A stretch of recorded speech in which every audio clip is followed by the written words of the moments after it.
We are racing in the Formula Winter Series for the second weekend.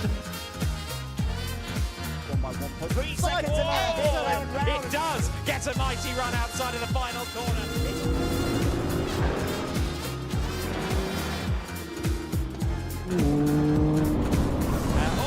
Danny Sufi loses it into the first corner. We are underway and racing in the GT Winter Series, but already.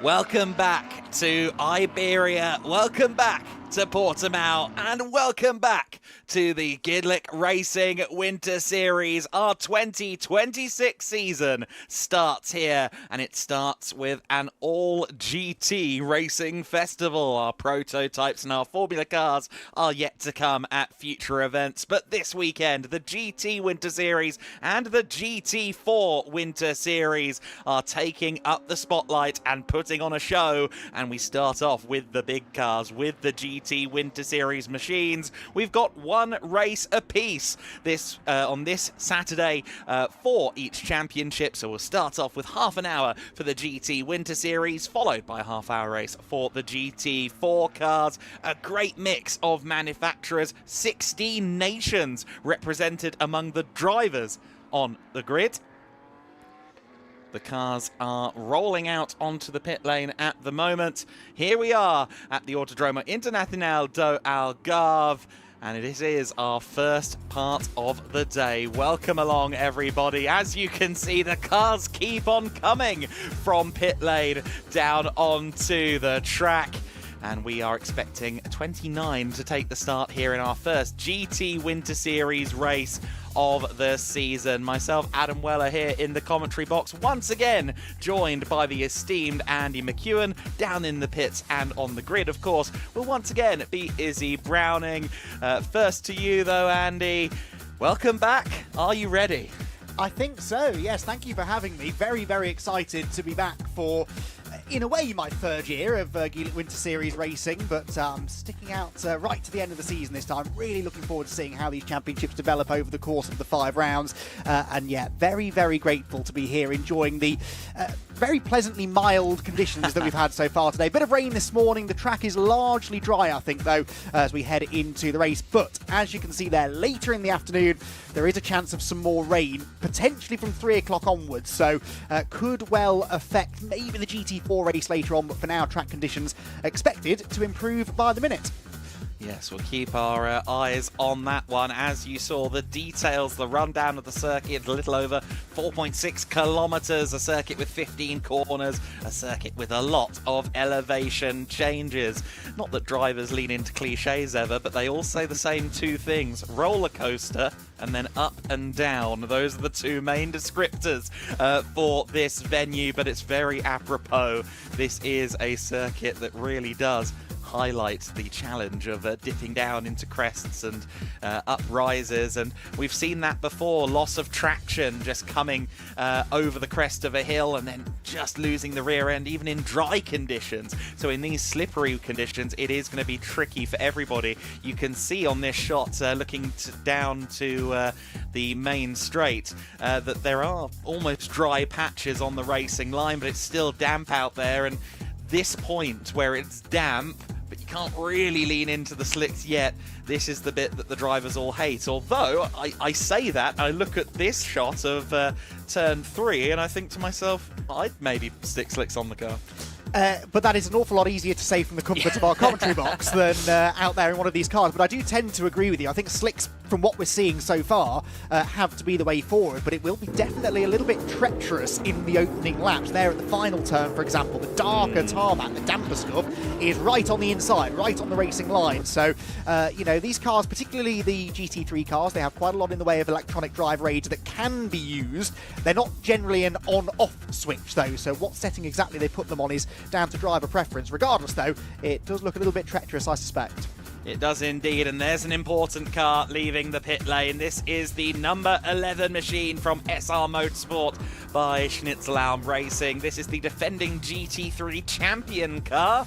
And of course, Kenneth Heyer is back once again at the wheel for this race, and he's joined by Jamo Hartling. Now, actually, Heyer and Hartling were the 2024 overall champions. Of course, Heyer, along with Moritz Viskirchen, won the GT3 class in 2025, and will be looking to do that at a bare minimum, as well as challenge for the overall GT Win Series title here in 2026. So the last one out of the blocks in terms of getting out of the pit lane, certainly not expected to be last in any of the races this year. Front runner once again, no doubt, Kenneth Heyer, celebrating his 16th year now with Mercedes-AMG and their customer racing program. It is going to be a short and sharp half-hour race, and it's a grid loaded with quality. It's the biggest ever GT3 class grid in the GT Winter Series, with 15 cars listed on the entry, and I believe we do still have all of them. And what an interesting front row, a front row of juxtapositions, V8 versus V10, mid-engine versus front-engine, and the driver on pole is Keanu Bloom in the Haupt Racing Team Ford Mustang GT3. Keanu Bloom will be looking to hold off Arūnas Gakauskas in the early stages of the race. Utah Racing versus Haupt Racing then on the front row of the grid, and then we get back to row 2, where there's yet more V10 representation from 4th position, or from 3rd position I should say, from Jonas Karklis in the Team Engstler Lamborghini Huracan GT3, and then Olymp Racing's Christian Korzynowski set to start 4th in the Ferrari 296 GT3. Exciting times ahead then, as this race is not far away at all, Andy, and we've been waiting a long time for this, and we can now, for the first time all season, go down to Izzy Browning. Hi Izzy, how's it going down there? Yes, hello boys, hello everyone. Welcome down to the grid for the first time in the 2026 Winter Series. And we have got an exciting series coming up for you. As we did last year, here is the look down to turn 1. Cars are already on the grid. A couple of cars just now rolling in for the last couple of rows. But we are going to go and have a chat to some drivers. And as Adam and Andy have already spoken about, our pole sitter here alongside me, the number 64 of Keanu Bloom. This is the first time we see the Mustang GT3 in the GT Winter Series, and it's also the first time that he will be racing it. Can I grab a chat with Keanu? Can I jump in and grab a chat? Is that all right? I'm going to open the door then. There we go. Keanu, great to see you. Welcome to the Winter Series. I mean, a first race in the GT3 for you, and you're starting on pole position. What a great way to start. Yes, so that's how you want to start the season, of course. We have been working very hard for the winter, and to start off the season like this is, I think, amazing. How difficult is it going to be to convert this win? I mean, obviously everyone around you on slicks, the track is now dry, but this morning qualifying was in the wet, so different conditions for you today. Yes, so it's the first time now on a slick tire, so everyone is on a new stand. It will be quite interesting, but I think the track will dry up quite quickly, and going to be a fun race for sure. And you've got our onboard cameras, so make things interesting for us out there. I will try my best. All right, best of luck. Thank you so much for speaking to us. We are going to continue, because I think we've already had the possibly the 3-minute board. Yes, we have. So I'm just going to give you a little bit of a look further down the grid. Alongside Keanu is going to be the number 71 of Arūnas Gelschakas, joining our grid this weekend as well. But we are going to continue back, because I want to give you a little bit of an idea of some of the cars that are on this grid. In fact, not enough time, because the first race is coming up now.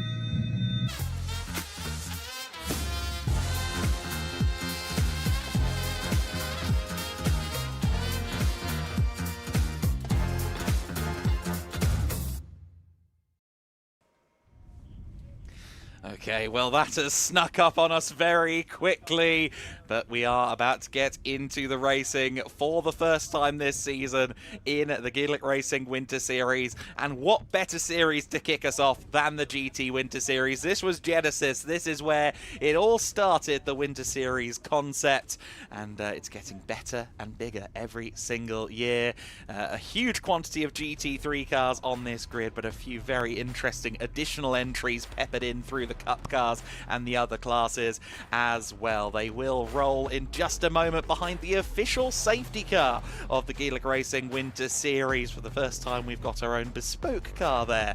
Keanu Bloom starting from pole position. Then in what was a wet qualifying session, the Ford came to the fore. Arunas Gakauskas in second position for Utah Racing. He will be looking to threaten from the outside, although we will be starting behind the safety car, so we should be single file when we do go to green flag racing. The time is already ticking on our timing screens, incidentally, so the race should be getting started with maybe 25 minutes or so left. Jonas Karklis in third place alongside Christian Korzynowski. Great to see Olymp Racing back again. They've already won with two manufacturers in the past. Can they win with a third in 2026? Some good Meta-inspired backwards driving going on from our safety car crews, but we'll get to that in a moment. And I think we're just having to reset the timing screen. I think we've maybe jumped the gun slightly there in the safety car, which is why we have to wait now for the grid read. A little bit of a moment there. We've also got a mechanic working on a car there about 2 rows from the rear. I think that could be the 47. Yes, the 47 car of Mats Kimby, the Team Steiner Racing entry, of which there are 3 in this race. Team Steiner Racing in the Cup 2 class. Incidentally, while we are just waiting to roll, the GT3s, of course, at the front. We've got the Cup 1 class, which is for Ferrari 296 Challenge cars. Cup 2 for Porsche 992 Cups. We don't have Cup 3 here this weekend, but that's for the McLaren Trophy cars. Cup 4 for the Lamborghini Huracan Super Trofeos. We've talked you through the top 4 already. Christian Korzynowski there on the second row. Jaroslav Veselaho in 5th place for AF Corsa. Great to see a 296 GT3 from AF Corsa. First time we've seen that. Massimilio Cucciaresi in 6th position in the 74 Ford. Kenneth Heyer for Mercedes-AMG SR Motorsport by Schnitzelalm starting 7th alongside Andre Fernandez in the AF Motorsport Porsche at 991.2 GT3R, so a slightly older car. It was shipped over from the United States over the course of the last few months to come here and race. Simon Orange starts from 9th position in the Orange Racing by JMH McLaren alongside Christoph Ernhausen in the BMW Z4 GT3. Some familiar thunder in the air from that 4.4 litre V8. Brandon Oxley of NM Racing Team, that's a GT2 spec Mercedes-AMG GT2. He's alongside Dexter Muller in another of the GT3s. That's from SPS Automotive Performance. Row 7 of the grid from 13th position will be Mikael Sander in the 111 SR Motorsport by Schnitzelalm car. Pablo Bras in 14th position, the number 911 203.671, the LMR Motorsport car. Przemysław Bienkowski for PTT Racing Team in 15th. He's alongside ex-WRC driver Alexei Kikareshko in 16th position, one of the Cup 2 Porsches. Karl Runefelt, you may know him as Karl Moon, he is 17th on the grid alongside Friedrich Müller in the Liqui Team Engstler Cup 1 Ferrari 296 Challenge. 19th position, Alfredo Hernandez, Grupa Prom Racing Team Mercedes, this year supported by Haupt Racing Team, alongside Igor Klaya in the PTT Racing Team Porsche. Sean Ran is next in 21st place in another AF Corsa Cup 1 entry. Anders Steiner for Steiner Racing in the Cup 2 Porsche Cup car in 22nd position. 23rd place, Norikazu Shibata, who races in Ferrari Challenge Japan regularly in a GT3 car from 23rd on the grid alongside Stanislav Jedlinski in 24th position. An all GT3 Ferrari row there. Mats Kimby and Kevin King, otherwise known as KC King, in Central America where he routinely races. That is row 13. Row 14 of the grid will be Forsberg and Ruffini, and just time to mention Lucas Azato from the back of the field. It looks like we're lining up ready to go this time around, but the safety car is still out, so I think maybe there was some haste there from everyone packing up. And indeed, I could hear quite a lot of flat out as they come past the main straight, but yellow flags flying. Everyone should get the memo, and we will indeed do another lap behind safety car. Of course, that's routine really in these conditions where it's changed since qualifying, and it was very wet in qualifying, to do 2 formation laps so the drivers have their heads around the current conditions on the circuit. I would think everyone's on slicks at this point. That hopefully isn't a question. But Andy, we're just a few moments away from going racing for the first time this season. Formally, the clock is ticking, 26 minutes and 25 seconds left to go on this race. We've been revelling over the Ford Mustang, the first time that we've seen a Ford in the GT Winter Series since someone entered a Ford Fiesta in the heady days of the GT Winter Series early era in 2021. But do you think we're going to see a challenge to the mighty Mustang? Well, I suspect it's not going to be all that straightforward for Keanu Bloom in the Mustang, but it was a decent advantage in qualifying, wasn't it? About 7/10 or so, the gap back to Arūnas Gudžauskas, but very different conditions now. I've noticed as they came down the hill into turn 1 at the beginning of this second lap behind the safety car, how much drier the circuit looked even from 5 or 6 minutes ago. So noticeably changing conditions. The Mustang, though, I think is a good all-round GT car. It reminds me a little bit of the Bentley Continental GT3. It doesn't look necessarily the same as most other GT3 cars, but sometimes that can work in its advantage. We ride on board with it then, with Keanu Bloom at the wheel. A great car. As a fan of all things American motorsport, I have to say I'm very happy to see not only 1 but 2 of these Ford Mustang GT3s on the grid, and I'm fascinated to see in now largely dry conditions how they stack up against the rest of the field. The Haupt Racing team lineup largely comprised of drivers that will be appearing in the ADAC GT Masters category in Germany later on in the year. They did a similar partial campaign with drivers from GT Masters in 2024. Finn Wiebelhaus won 7 races in 9 appearances, which is a record for both the most victories by a team and driver in a season. So no pressure to those in the Fords, but they've got quite the act to live up to in 2026. Teams from across Europe are here, are racing, and we are now going at racing speeds. Keanu Bloom is racing away. He's caught Arūnas Gudžauskas just slightly napping there by the looks of it. The Ford will have a very, very comfortable lead into the first corner. Then it's Arūnas in the Audi in second place. Jonas Karklis, his fellow Lithuanian driver, goes to the inside for second place at the very first corner. P2 he goes, but he drifts out wide. The ex-touring car driver who was with Engstler last year as well in the GT Winter Series and throughout the summer, he's actually lost out because Olymp Racing's Christian Korzanowski has made up a place. The 88 car has had a spin as well. Not the start we wanted there for the 88. I think one of the Ferrari Challenge cars was involved there as well. A couple of cars getting caught out at turn 1. Looks like Brandon Oxley is on the move in the GT2 spec Mercedes AMG, which we can see there through the windscreen of the 67. We ride on board with Simon Orange, who's just behind Andre Fernandez. And I think there may have been a little contact there as Christian Korzanowski went around the outside for second place. Arūnas Gudžauskas dropped down then to P3, and Korzanowski is on a charge in the early going. Oh, fantastic stuff. But some drivers, I think, just a bit more confidence in these cooler temperatures, damp circuit. You can really see those who were ready to go. In fairness, Gudžauskas was ready to go on the initial start, pulled alongside the pole sitter, forgetting, I think, that it was supposed to be a single file rolling start, and that really played into the hands of Keanu Bloom, who just accelerated away whilst they were all sorting it out behind him, and he will have a pretty handy lead, I think, at the end of the opening lap. Largely clean opening lap, as you said. We did have 2 spinners at the first corner. Yellow flags back in now, though, so I think the track is largely clear as they round now this spectacular final corner and blast past the pit. Simon Orange on his toes. Look to the inside of Andre Fernandez's AF Motorsport Porsche.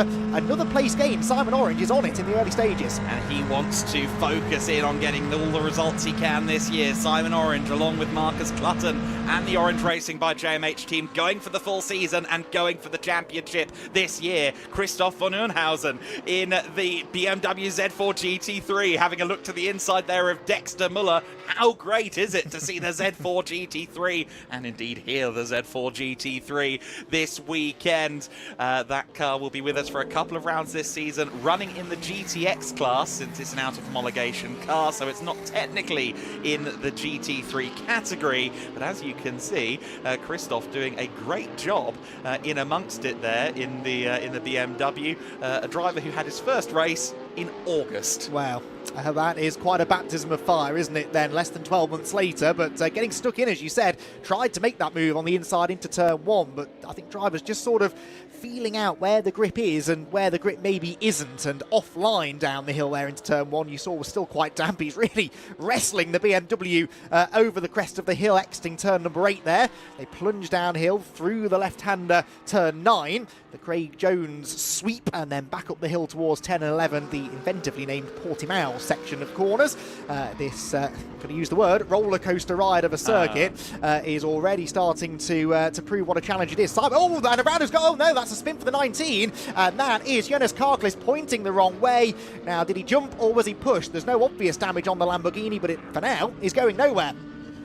Yeah, absolutely right. He's stranded there and going to have to pick up the pieces and get it underway. Gets onto the grass as well, which of course in the wet conditions can be a bit of a hard one to recover from, but he does nicely recover the car in a gap in the traffic, continues on his way. But for Jonas Karklis, that will be a disappointing start to his race here and indeed his 2026 Winter Series campaign. Andre Fernandez then has been reeled in a little bit now by Dexter Muller, having been overtaken by Simon Orange, who I think has made up a couple of places now. He's ahead of, I think, one of the AF Corsa Ferraris as well. You don't have the timing on your graphics. We don't have it in the box at the moment either. There's been a little bit of a hiccup in the system. I think I'm going to blame the safety car driver. But the 67 of Simon Orange is on the move. That much is for certain. The 67 car just ahead there of the 96, and the other AF Corsa GT3 car, Norikazu Shibata,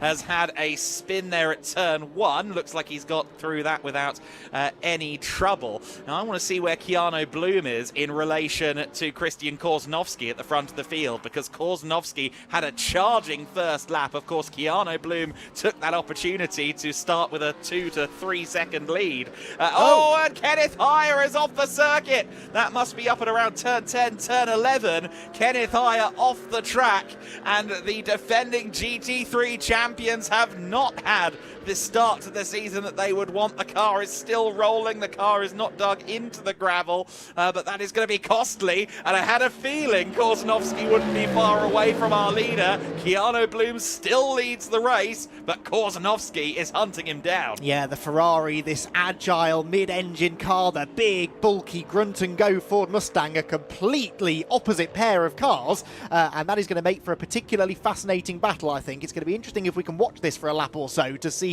which parts of the circuit favour the Mustang, which parts perhaps favour the Ferrari. Before that, though, this is Simon Orange's view, heading up through the tight left-hander, and there, oh, blimey, that was close, wasn't it? There was the Lamborghini in the middle of the road. Jonas Karklis, after that spin, didn't see how he got there, but Simon Orange, lightning quick reactions, in fairness, to avoid the contact. Battle for the lead, though, absolutely joined. We have timing, although I don't think that gap at the front is quite accurate. We'll get back to that in a moment. We can see the gap at the front. It's a car length or so at most.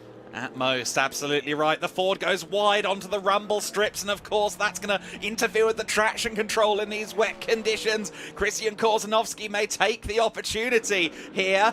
He's on the back of Keanu Bloom. The timing will work itself out in the next few moments once we cross the start-finish line, I think. But it is Keanu Bloom at the wheel and in the lead for now. But for how much longer? Because the Olymp Racing Ferrari, the 296 GT3, is on the hunt at the moment. Has a look to the inside there. A little bit tense there if you ask me, but holds on to the lead for now, does Keanu Bloom. Bloom will be watching through those mirrors. Korzanowski will be desperately hoping for an opportunity to present itself. He's sharing a car with Carol Bash. There's been a slight change to the lineups at Olymp Racing, so it's the 2 pro drivers in the 777. It's going to be a force all weekend long, and will they establish it with a move for the lead at turn 1? Not yet. Korzanowski decides he's too far back, but the menacing Ferrari, he's not going to miss it in the mirrors either, is Keanu Bloom, because it's a little bit day glow.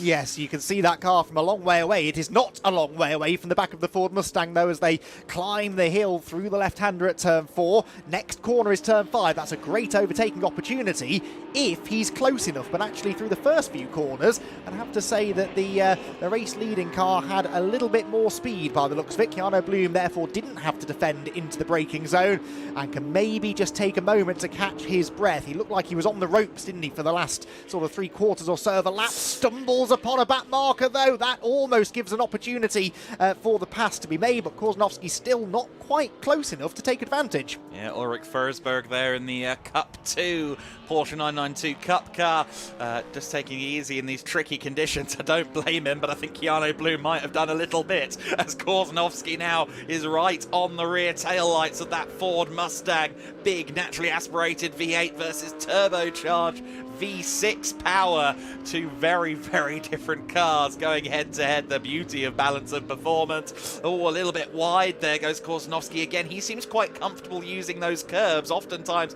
drivers don't want to be doing that in these conditions. Korzanowski there trying to use the massive mid-corner speed of the Ferrari and got a little bit of Ford splitter for his troubles. Yes, that was a little bit of paint traded, I think. This, though, is where the Ferrari looks strong. Through the sweeper at the end of the lap, tucks into the slipstream and might try and find an opportunity to the inside line, but the Mustang in a straight line has an answer for the Ferrari, doesn't it? Into the braking zone we go. There's another lapped Porsche ahead, and is this going to play into the hands of the race leader or his pursuer? They're going to go either side of it, and around the outside goes Korzanowski. Brilliant awareness in traffic.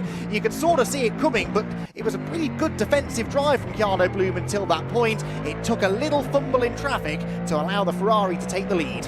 Casey King must have felt like a sandwich filling there as he got split either side. Korzanowski into the race lead. Keanu Bloom, look at it, squirming under braking. The big Mustang trying to get on the anchors as late as possible. Korzanowski, a driver we've seen thrive in slippery conditions before in the GT Winter Series, thinking back to Estoril in 2024. Similarly impressive performance in a 488 GT3 back then. Of course, nowadays with the 296 car, both of them using a lot of curb there, bouncing around the place. And we see here the 96 Ferrari still on the back of Simon Orange. Orange got past it a little while ago, but Jaroslav Veselaho staying with Simon Orange. Of course, Orange a bronze-rated driver, but he is one of those that knocks on the door of the acclaimed super bronze status, I would suggest. He's very fast on his day, and just ahead of them is Brandon Oxley. So you've got a GT2 car fighting for what I believe to be 5th position at the moment. So that is a very impressive showing from Oxley, who we really should have seen this coming from the young man, of course. Has a good record in single-seaters and has had some successes in GT4s in recent times, getting to grip with the GT2 very quickly indeed. Simon Orange, though, doesn't see any of that. He just sees a target. But there is the 96 car on the inside of Simon Orange, the AF Corsa Ferrari in the stealthy carbon fibre. Oh, and Oxley gets tripped up there by the Porsche, and that's cost him a position. That will have cost him probably a few heartbeats per minute there as well. That was a tense moment on the apex. Oxley demoted. Simon Orange takes advantage. Yeah, those GT2 cars don't have a huge amount of downforce, do they? They're very powerful. They go well in a straight line, but a combination of a lack of grip and the traffic has really hurt him there and actually cost him another position now as the 96 car does slip through. So Jaroslav Veselaho gaining another position. 2 places lost for Oxley, who is the lone GT2 car in a way, GT2 class car, but there are lots of other cars on this grid that would be eligible to race in GT2 competition around the world. As over the hill we head into the braking zone at turn 5. Another good battle pack here, the 54 car at the helm of this group. Dexter Müller, Mercedes, Porsche and BMW absolutely together. Again, 3 very different cars, but all performing more or less to the same level. Still damp offline there as they head up towards the top end of the circuit.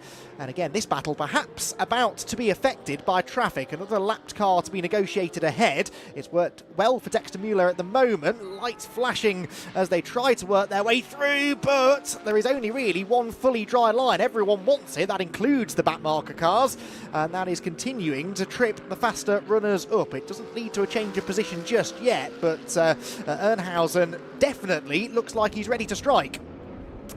Yes, he does. So these are two of the older GT3 spec cars on the grid, of course. The 991.2 has, well, been superseded twice at this point, of course, but still a very competitive car, still a car that is in the GT3 BOP pool for another couple of years as well. So it is running in the GT3 class, and Andre Fernandez using it to good effect at the moment. The timing screen's still trying to work itself out, but I think they're around P10 overall in actuality. We're still not quite right on what we see on screen there, but it is Korzanovski in the race lead for the time being at the sharp end of the field in that Ferrari 296 GT3. And among the cup classes there's been an incident. Sean Ran and Alessio Ruffini colliding with each other. That's the Cup 4 leader getting into it with the driver who was challenging for the Cup 1 lead, so that's suboptimal for both parties. Ruffini still trying to wrestle his way off the grass and now succeeds at doing so, but Karl Runefeld, leading the Cup 1 class incidentally, was just ahead of Sean Ran, and then that collision between Ran and Ruffini has given Karl a bit more freedom in his mirrors. Yeah, Ruffini went for the move on the inside but didn't really fully commit, did he? He was sort of in the blind spot almost, and we see that kind of clumsy little bit of contact quite a lot at that corner, and yeah, both of them unfortunately losing a fair amount of ground. They've both carried on. The incident has been noted by race control. We'll see whether they elect to dish out any penalties or not. I did notice the team manager of car 47, that was the Team Steiner Racing Porsche, was summoned to race control earlier as well due to the start procedure infringement. 77 off the road. That is Alfredo Hernandez's Mercedes. Quite a few drivers seemingly are really towing the line between success and disaster here, aren't they? Clearly the track conditions are still a tad unpredictable.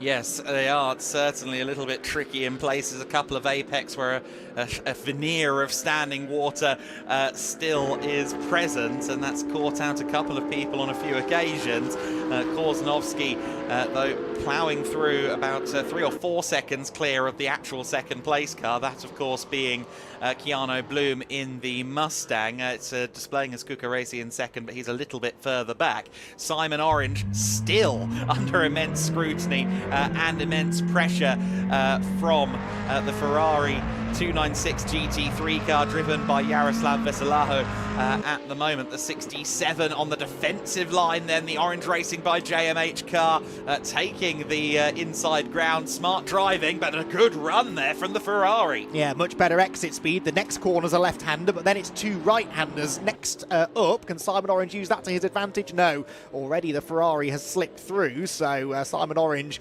about the first time we've seen him dropping down the order this race, tangled down at turn 5, and that's the 111 Mikael Sander car, and it has tangled by the looks of it with that Alfredo Hernandez Mercedes, which has had an entertaining last lap or so.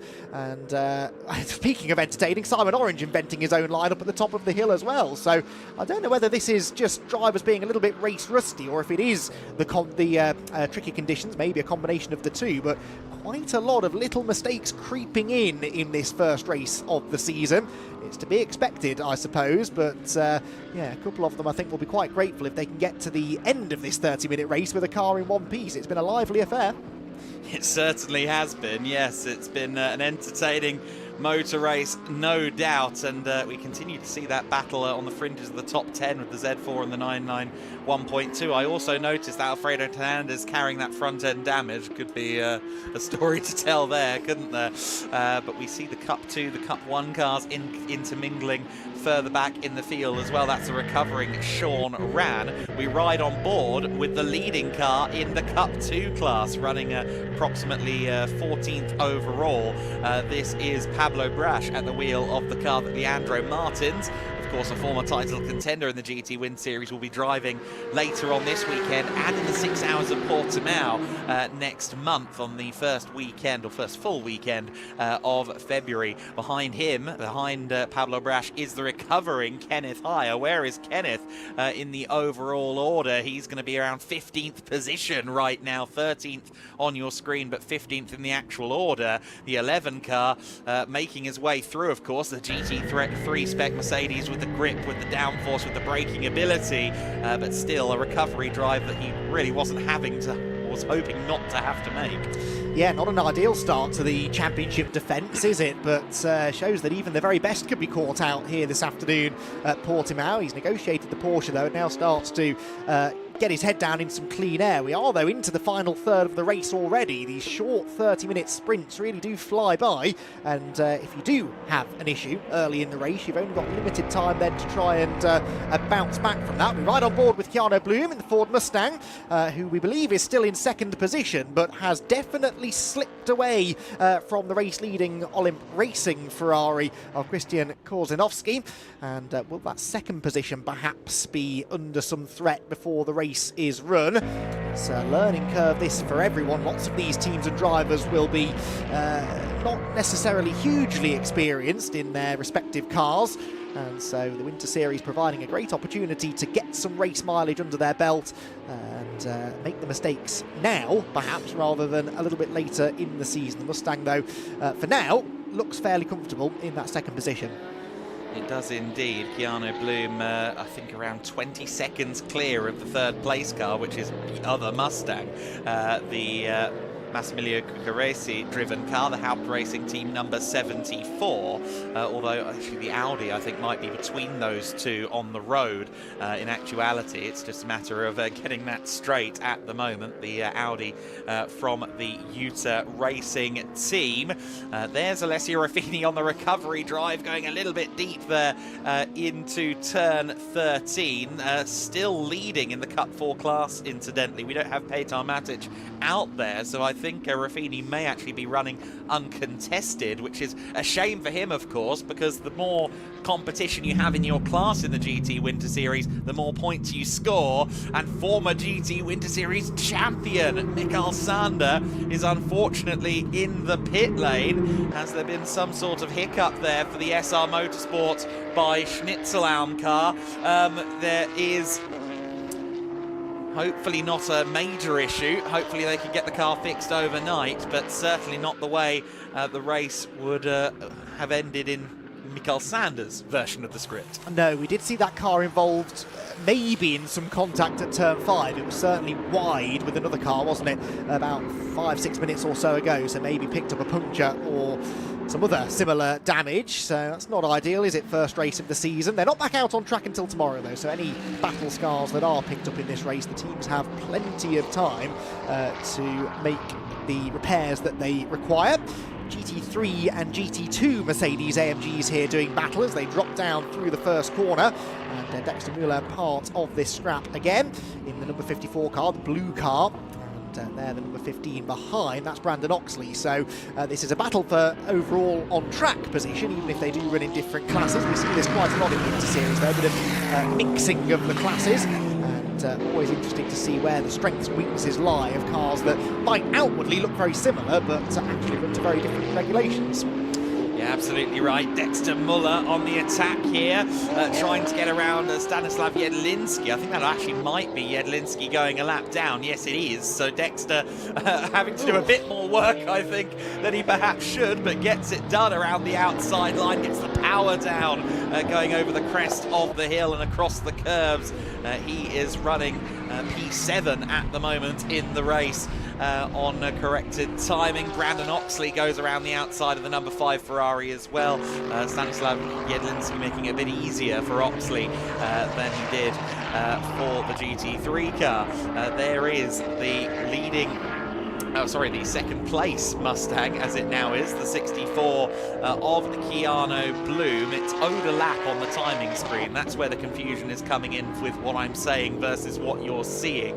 I think maybe when the race got started-ish at the very start of the race with the safety car reversing, that might be what's happened, but he is certainly running second position in actuality. In third place will be the Audi, about 15 seconds further back from Arunas Kakauskas, and that was big from Alessio Ruffini. A heavy dive there, and this is one of the Steiner racing cars, the 43 machine of Anders Steiner himself, trying to put the fight to Ruffini, but I think lifted out of it eventually, realised that he wasn't going to beat the Lamborghini in an uphill drag race. I think I would have lifted out of that as well if I'd have seen Alessio Ruffini barrelling up the inside of me on a damp track as well there into turn 5. You can see he just couldn't get the car slowed down quite quickly enough, but did eventually manage to take the position. There, though, is your race leader. Brilliant performance this from Christian Korzeniowski. The Olymp Racing Ferrari looked on its toes from the very start, didn't it? It was a big advantage for Keanu Bloom at the beginning of the race, really getting a jump on the start, but Korzeniowski very quickly worked his way through from 4th on the grid to 2nd, and then pretty rapidly chased down the race-leading Ford Mustang as well, and now is comfortably out in front. We're right on board with the 68 car here, very tentative through the final corner, not quite trusting the grip level still, even at this late stage of the race. And back over the plateau they go, down into the braking zone at 1680, excuse me, which is the Karl Runnefeld AF Corsa Ferrari. And again, mid-engine car, didn't quite have the front end. A challenging start to the Winter Series for a few of the drivers out there. We saw some spinning and some shake-ups in the slippery conditions out there on the circuit. And Leandro Martins there crossing the line, I believe, to take, Pablo Bras in Leandro Martins' car, taking the Cup 2 class win there. The yellow Porsche flashing the headlights across the line. That was our Cup 2 winner. Porsche 992 Cup car. Always good in these slippery conditions, and Pablo used that to his advantage. Already back around. That was a quick in-lap from Christian Korzeniowski, taking the race win for Olymp Racing. The first race of the year, the first win of the year has been recorded, and it has gone to a Ferrari 296 GT3. It's the first time Olymp has entered its 296s into the series in racing conditions. Korzeniowski and Karel Bash driving that car this weekend. I wouldn't be surprised if we see that car under the podium more than once this weekend, but it's 1 from 1 at the moment. Korzeniowski, Keanu Bloom, and then the third car across the line, Arunas Kakauskas in the Ferrari, in the Audi R8 LMS GT3 Evo 2. So Olymp Racing ahead of Haupt, ahead of Utah, Ferrari ahead of Ford, ahead of Audi, your top 3 in the GT3 classification and in the overall standings.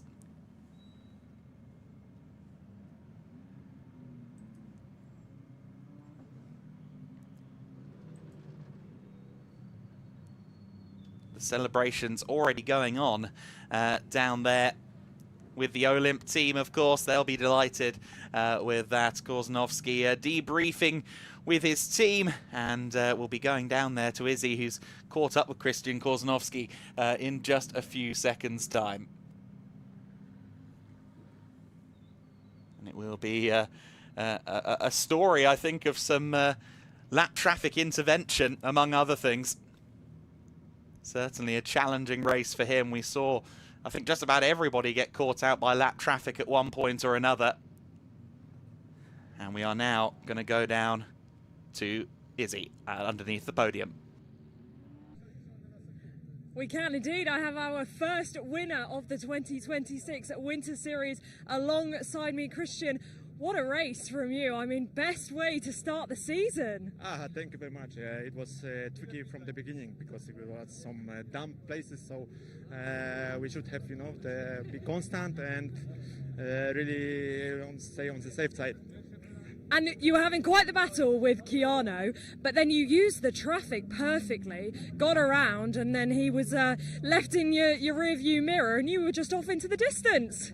Yeah, it was also not easy to fighting with that component compared like the guy like this. So it was not easy, but it's good. But you've done it, and the best way to start the season, as I say, just how tricky were the conditions out there then? Yeah, it was a lot of tricky places. So that's why I want to thank you all in Racing for our car, because everything was, just perfectly. Well, congratulations, our first winner of the 2026 GT Winter Series, and we can go back to Adam for all the results. Okay, well, there we go. Race 1 in the books, and a race with a lot of drama around it.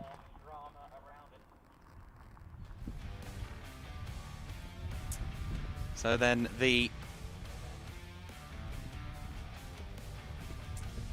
So Korzanovsky in the race-winning position, ultimately leading the race. I think we're around 15 seconds towards the end, although timing was having a few hiccups. I understand there's been a power cut around the circuit, which has caused a few issues. Keanu Bloom in second place in the Ford Mustang GT3 car. In third position, Arunas Gakaushkish in the Utah Racing Audi R8 LMS GT3 Evo 2. In fourth position was Yaroslav Veselaho in the AF Corsa number 96 car.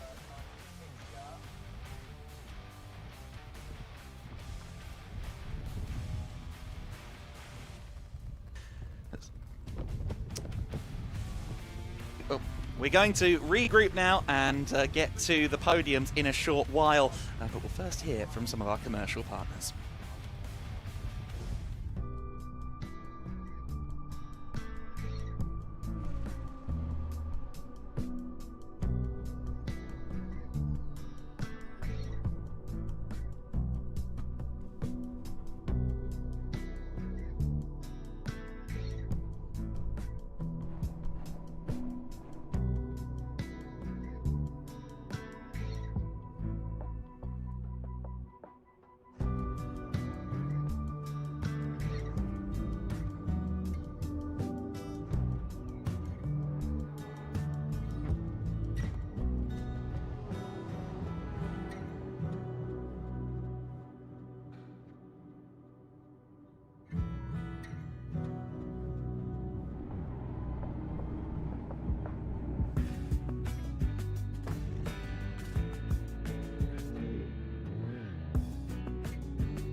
Nexano, on the path to becoming the world's largest independent business community. We connect entrepreneurs, experts, and decision makers across industries and across borders. In our digital ecosystem, people share knowledge, learn from each other, and grow together. Companies and talents gain access to relevant contacts, resources, and innovative projects. Our community stands for transparency, trust, and sustainable economic success. We create space for inspiration, collaboration, and new business models. Nexano, shaping the future of business networking, global, digital, and accessible to everyone.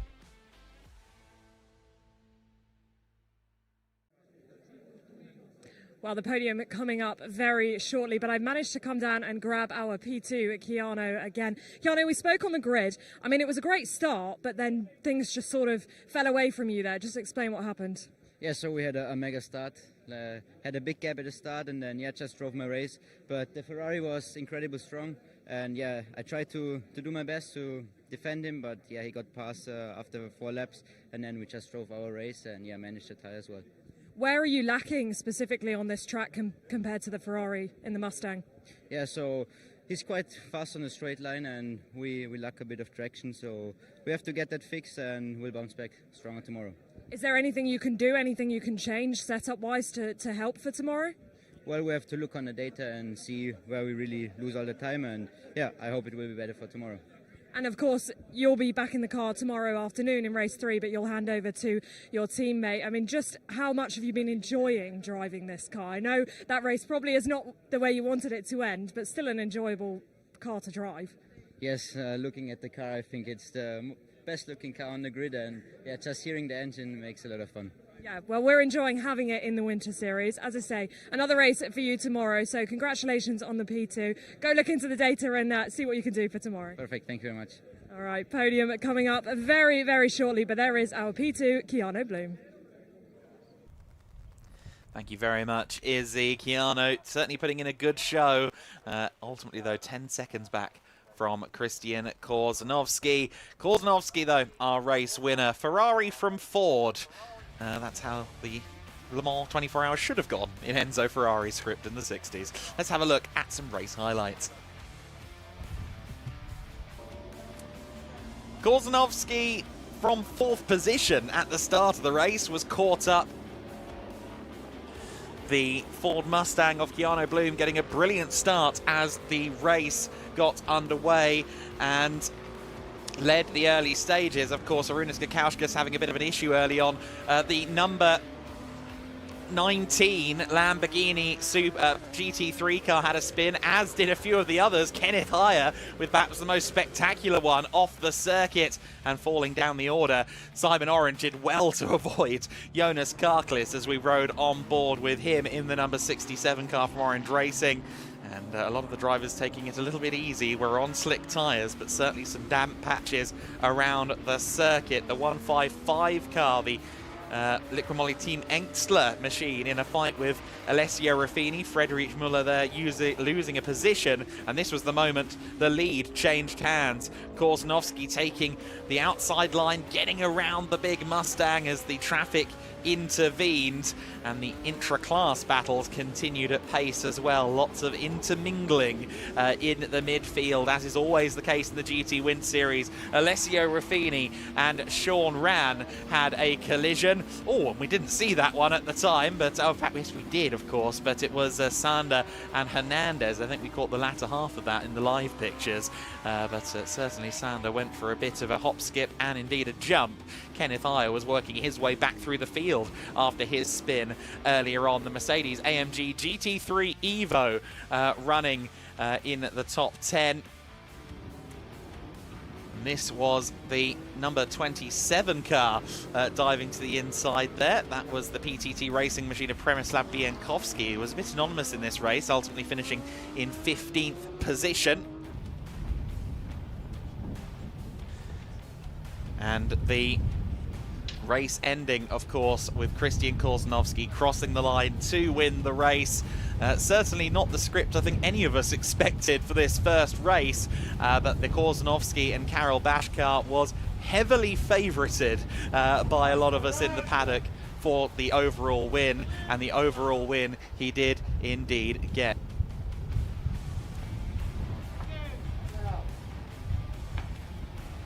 Korzeniowski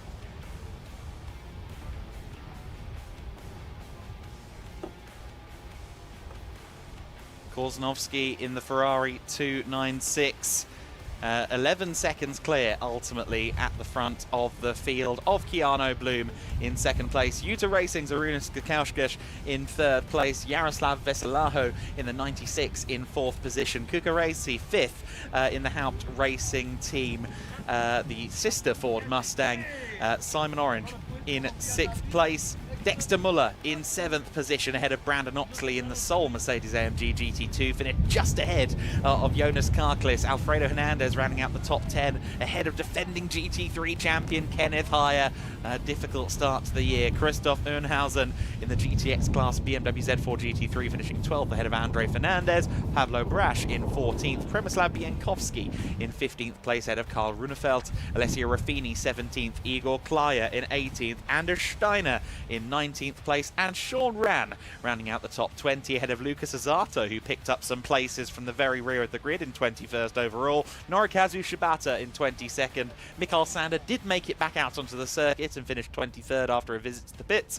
Friedrich Muller in 24th ahead of Alexei Kikareshko in the 88 Porsche. Stanislav Jedlinski in 26th. Mats Kimby in 27th. Ulrich Forsberg in 28th place ahead of Kevin, or KC King, in the Nascenti Racing Porsche, rounding out the 29 cars on the grid in that race. All 29, incidentally, did reach the checkered flag as well. So while we did have some incidents and, yes, a little bit of shed carbon fibre, we did get everyone to the checkered flag at the end of the day. The drivers will soon be up and celebrating on the podium, of course, not just the overall podiums, but also in the Cup classes. The GT3 cars at the front of the field overall, as you might expect, but it's not always a given in this type of racing, with some of the Cup cars, some of the GTX GT2s even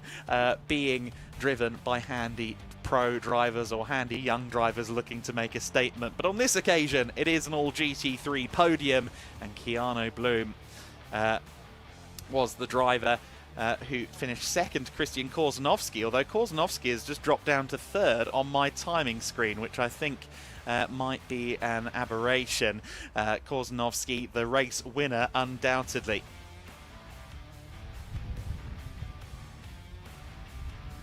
So then, while we wait for the podiums and Andy McEwen to do his best impression of a sheep herder, we'll hear again from some of our commercial partners.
Thank you for your patience, everyone. We're finally ready then to get our first podium presentation of the GT Winter Series underway. A crowd of drivers gathered behind the podium, an even bigger crowd of team members down below to support them. I'm going to start with our GTX class and our race winner in GTX, Christoph Ernhausen. Congratulations, Christoph. On to the top step of the podium he goes. And the driver of the 888 machine, the Classic and Speed car, one of the absolute fan favourite cars. And he will receive his winner's trophy. And a big smile on his face, a very popular car in the paddock, and already a class winner. A class of one, admittedly, but still a positive start to the season. Christoph will pose for the photographs, and then we will dive in and have a chat with all of our class winners. So, Christoph, if you could just stay there a second. Pop down and we'll have if you come down here, we'll have a little chat with you.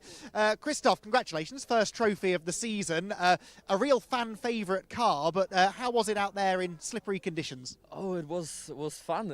I mean, I got a little beating from the new cars, which was great. I had a lot of fun. And I mean, at the beginning, the cars were like going past me like I was parking, but I had a good challenge. I mean, they were pushing me a lot. So, I mean, I tried to push them as well. And in the end, I think we all arrived almost in one piece. And yeah, let's see how the next race goes. Excellent, congratulations, well done. Our class winner then, Christoph Ernhauser in GTX, gets another round of applause from the crowd below. We move on now then to Cup 4, again a class of one, but it was an entertaining race for our class winner, Alessio Ruffini. Alessio very calmly heads over to the podium, climbs to the top step, and will receive his winner's trophy. We saw Alessio getting involved in a couple of moments during that race, and once he's had his photos taken, we can ask him about that. Alessio, let's have a chat. Do you want to come down the stairs? We'll have a talk. Alessio, an interesting race for you, that wasn't it? We saw the drama at turn 5. What happened? Yeah, let's say I started in very last position because of the problem of this morning, and it was a challenging race. A lot of overtakes, some mistakes. Tomorrow it's another day. Thank you. What happened at turn 5? Sorry, at the end of the lap, we saw the spin. Was there contact? Yeah. There were 3 cars fighting for a position, and I mean, it happens, no? All good. Still smiling. Well done on the class win. Alessio Ruffini, our Cup 4 victor. And we move on now then to Cup 2 for the Porsche 992 GT3 Cup cars. 3 drivers to welcome onto the podium. We start with our 3rd place finisher, Anders Steiner. A huge reception for Anders, who is very, very happy. 3rd step of the podium, if you could, Anders. Podium finish for the Team Steiner racing car. In 2nd position in Cup 2, Igor Klaya, who waves to the crowd as he heads to the 2nd step of the podium. But the top step of the podium belongs to our class winner, Pablo Brash. The Spaniard then heads to the top step of the podium to a great applause from the crowd down below. And is helped up to the top step by Igor Klaya, the 2nd place finisher. And 3 trophies handed out all by GEDLICH Racing staff members. And again, we'll have a word with our class winner, Pablo Brash, in a moment. They all gather together on the top step of the podium. Cup 2, always an entertaining class in GT Winter Series.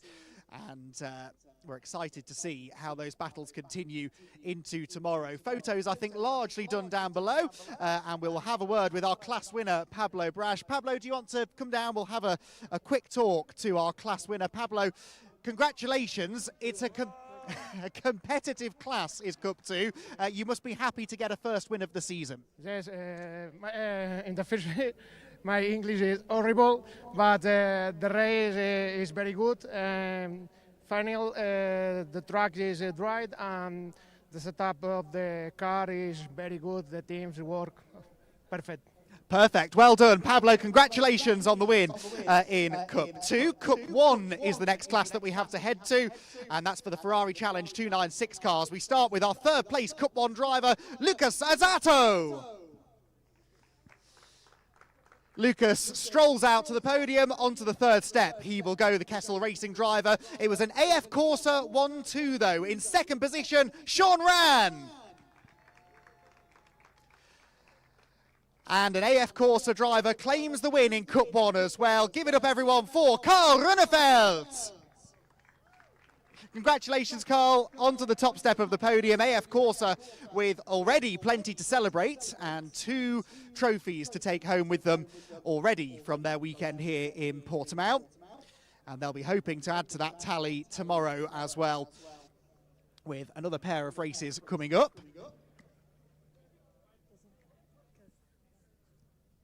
So trophies held aloft. They gather together on the top step of the podium in glorious sunshine now. The track continues to dry. We were told that there was a chance of some rain around 3 o'clock. Well, it is 5:23 now, and I can tell you there are some ominous looking dark clouds heading our way. And I wonder whether that might affect the GT4 race coming shortly. There's dancing breaking out now on the top step of the podium, courtesy of Carl Runnefeld, our class winner. I think the photos are done. Carl, can we grab you for a chat? Pop down here. Congratulations, Carl. A brilliant start to the Winter Series. How was the race for you? It was incredible, my first real race, so I'm happy. I was visualizing this actually in my mind for a few weeks, you know, law of attraction, so it worked out very well. It's nice when a plan comes together, isn't it? Congratulations, Carl, on the win in Cup 1.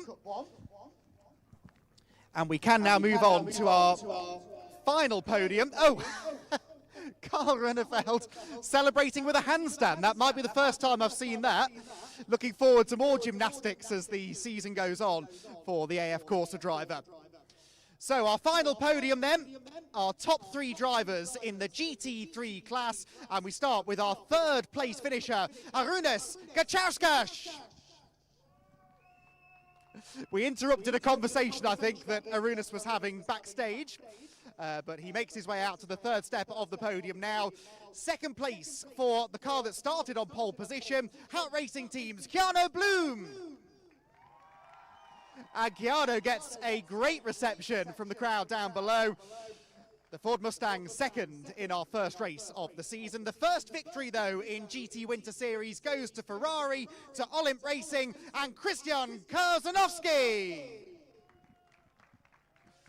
Congratulations, Christian. He heads over to the top step of the podium, handshakes with Arūnas and Keanu. And we wait now for the trophies to be handed out once again. We've already heard, of course, from Arūnas, so we'll let them celebrate on the podium. It was a dramatic, lively, and certainly very eventful first race of the GT Winter Series, and we look forward to more of the same tomorrow. So, as the celebrations continue here on the podium, we look forward then to our one other race here this afternoon in Portimão. The GT4 Winter Series is coming up next.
Nexano, on the path to becoming the world's largest independent business community. We connect entrepreneurs, experts, and decision makers across industries and across borders. In our digital ecosystem, people share knowledge, learn from each other, and grow together. Companies and talents gain access to relevant contacts, resources, and innovative projects. Our community stands for transparency, trust, and sustainable economic success. We create space for inspiration, collaboration, and new business models. Nexano, shaping the future of business networking, global, digital, and accessible to everyone.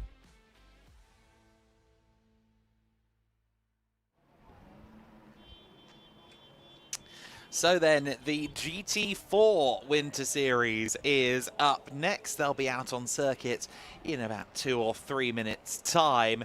And as Andy alluded to, it's brightened up out there, but there are dark clouds coming, and I think a sheet of rain coming. You can also see a rainbow peeking out from behind turn 8. So I think we might be in for mixed conditions, potentially going the other way in the GT4 Winter Series race. The GT4's split into 3 classes in the main GT4 classification. You've got the Pro class, the Pro-Am for lineups featuring 1 bronze and 1 driver of silver and above, and the Am class for an all-bronze lineup. In addition, kind of outside of the parameters of what is strictly GT4, we have the Club class, which is for out-of-homologation GT4 cars, and we've got an interesting little grid, actually, in the GT4 Club class, because there are 3 cars on the grid, a McLaren 570S Fleet, 2 of them, and the Aston Martin that we saw regularly last year, that being Thilo Goss of Muka Motorsport, albeit he's actually brought out his second Aston Martin V8 Vantage GT4. The Aston Martin version 4, he has, I think, 4 of them total, and it's James 4.0, as he lovingly calls it, that he'll be sharing with Mattis Plushkel over the course of this weekend, and I believe a majority of the GT4 Winter Series season. But a nice mix of machines on the grid, and at the very front of the pack will be the number 30 car of Tim Horrell, who in qualifying earlier on managed to get pole position despite being the Am part of a Pro-Am lineup.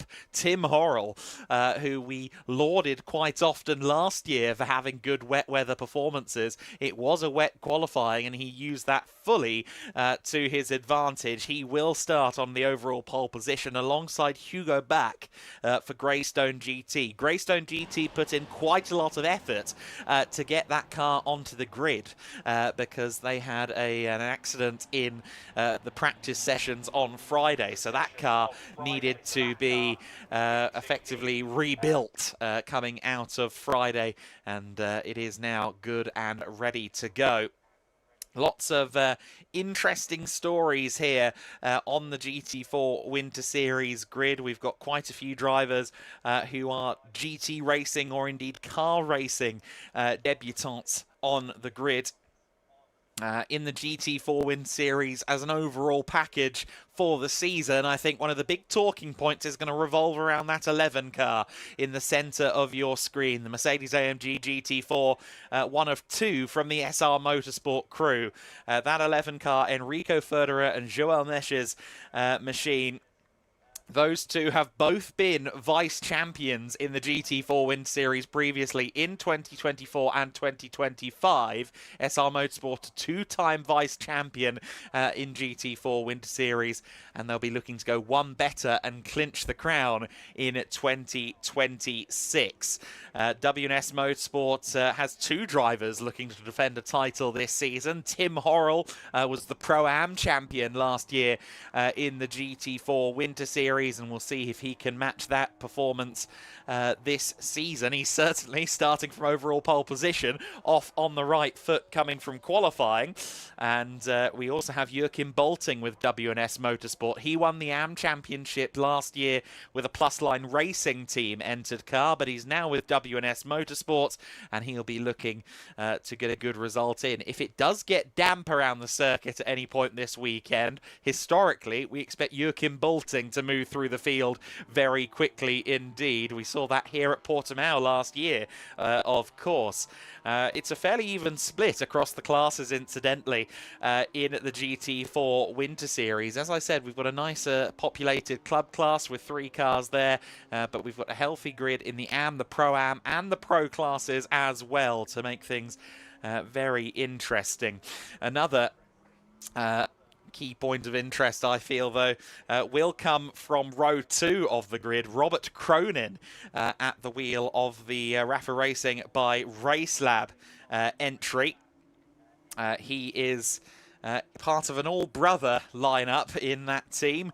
Robert and Colin Cronin, the Irish brothers, the rallying dynasty that is the Cronin family. Well, it's an overall motorsport dynasty, but a lot of the winning in the family has come from their elder brother, Daniel, or elder brothers, I should say, Daniel and Keith. Keith, of course, being a 4-time British rally champion. So the Cronins now delving into circuit racing with Robert and Colin, and we expect them to do great things. Robert is the elder of the two brothers in the car. He's also the more experienced of the two. Finished 4th in last year's Ginetta GT Championship, and I dare say, Andy McEwen, that as a result of that, you're quite familiar with young Mr. Cronin. Indeed so, yes. We've seen great thing from the Cronins, plural, really, in Ginetta racing over in the UK recently, and it's one of the things I really like about the Winter Series. You get these names popping up who are just ready to make that next step, perhaps into the higher levels of national motor racing in the UK, or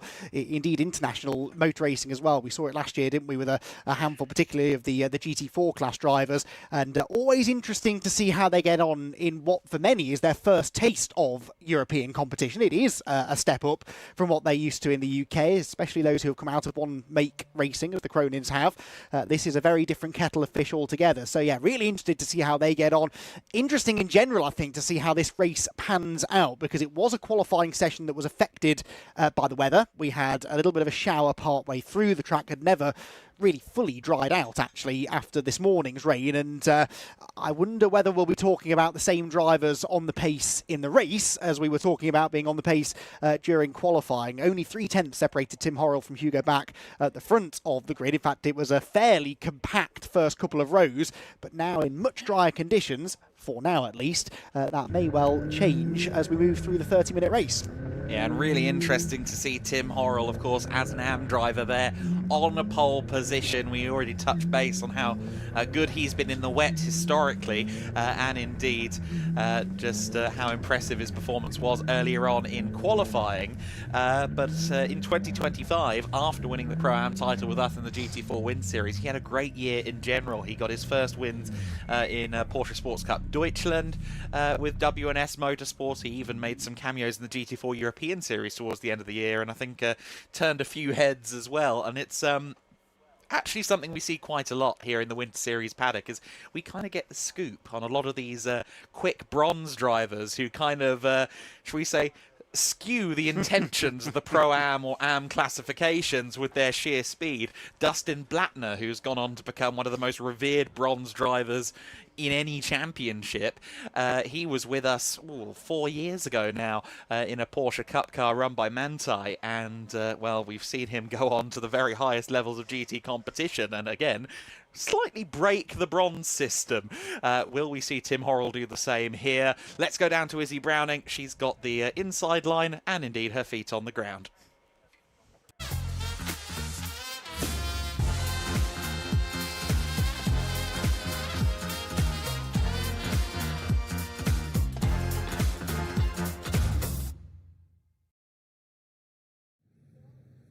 I do indeed have my feet on the ground, and we are at the front of the grid once again for the second and final time today, as only 2 races today. Much more racing coming up tomorrow though, and I do have to say there's a lot more cloud cover that has come over in the last few minutes. It's looking like there is rain behind us, so it could come maybe before the end of this race, but let's hope that it doesn't. Right, we're going to take a walk down the grid. Has to be a little bit careful because not all the cars have made it to the grid yet, but I do want to come and chat to our pole position, and that is Tim Horrell. He is our reigning Pro-Am champion, but an overall pole position. I mean, what a qualifying session.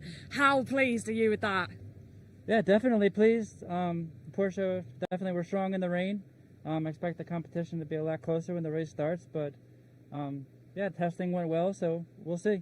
Yeah, strong in the rain, but currently no rain. As you rightly point out, you've got a pro driver alongside you. Most of your Pro-Am people in the same class as you in Pro-Am are quite a bit further back. Is the focus on the overall win, or are you more focused on just getting the class win? I'm going to go for the overall win. I mean, that's why I'm here, to do the best I can. So, yeah, we'll see how it unfolds.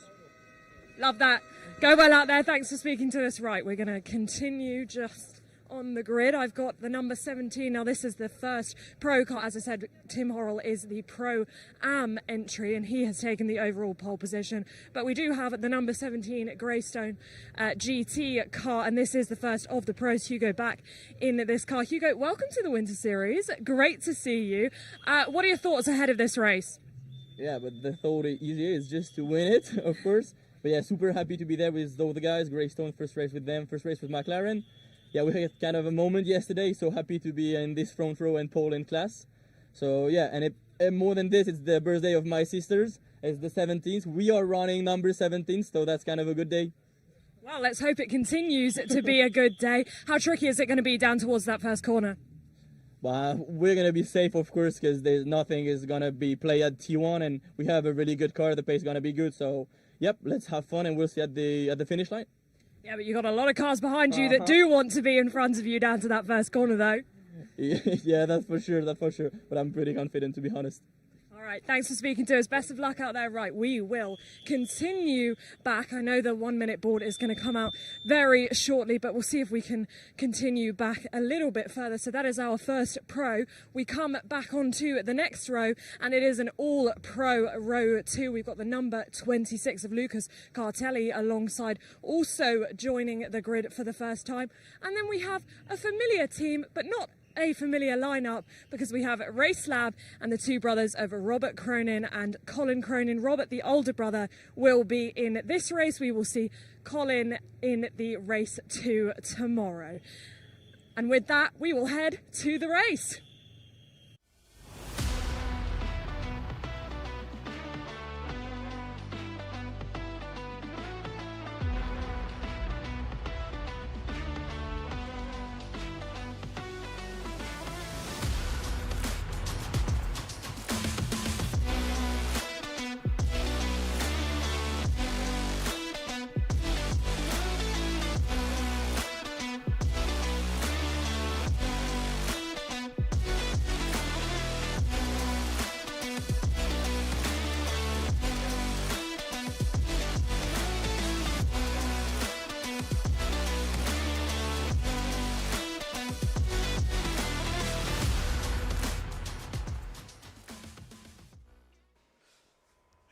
The GT4 Winter Series is about to roll for the first time in 2026. It's Porsche versus McLaren on the front row of the grid. It's Pro-Am versus Pro on the front row of the grid, with Tim Horrell of W&S Motorsport looking to claim a first overall win in the GT4 Winter Series. If he can do it, that would be sorely impressive. However, the conditions are markedly different from the conditions he got his qualifying time in. Hugo back after a big crash yesterday. The team did well to recover the car, and he felt okay in himself this morning. Back into the car, back into the grid, and starting from second.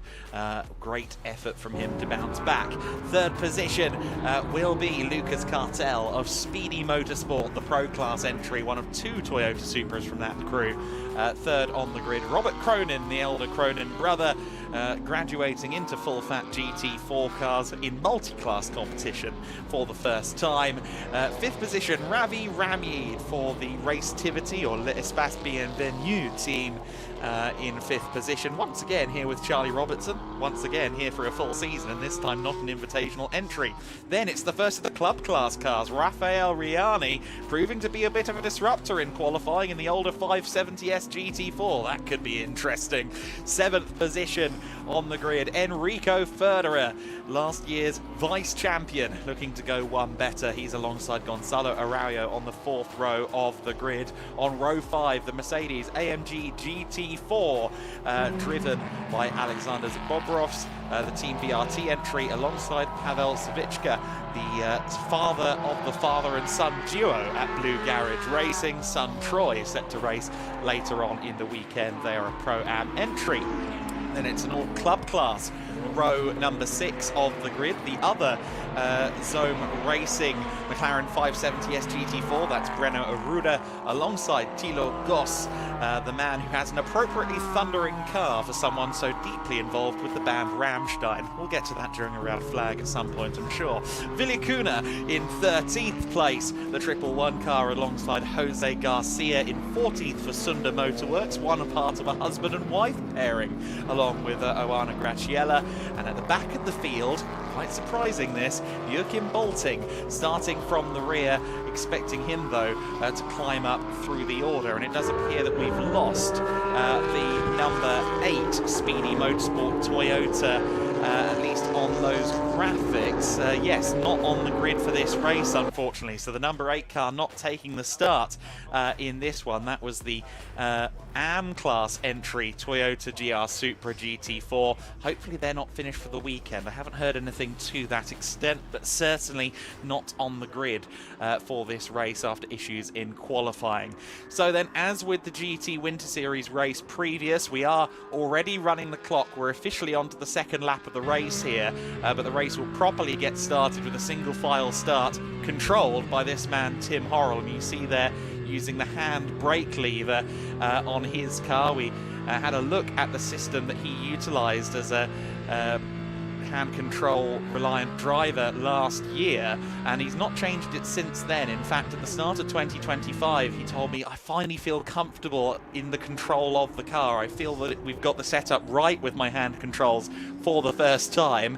And sure enough, his 2025 season was stellar, so clearly he was right on the money, as was the setup. And now coming into 2026, he's got more experience, more mileage with the car, and indeed the hand control scheme, and we'll see what he can do in 2026. He's got off to the best possible start, leading from pole position in a full fat GT4 race for the first time.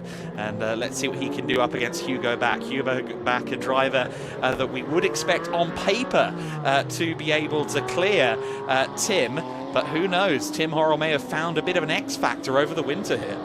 Yeah, well, certainly in qualifying and in treacherous conditions as well, actually managing to really impress with that pole position effort. But then Hugo doesn't even necessarily have the pro class wrapped up, because he was only about 4/10 quicker than Lucas Cartel. So if Tim Horrell can hang on at the front as a pro-am, that would be impressive. But that then leaves us to question what exactly is going to happen in the pro class itself. The next 3 drivers, Hugo Bach, Lucas Cartel and Robert Cronin, all classified as pros, and all looking to try and start their season off with a class victory. That AM battle is fascinating, as you said, with Joachim Bolting starting out of position, you'd have to say.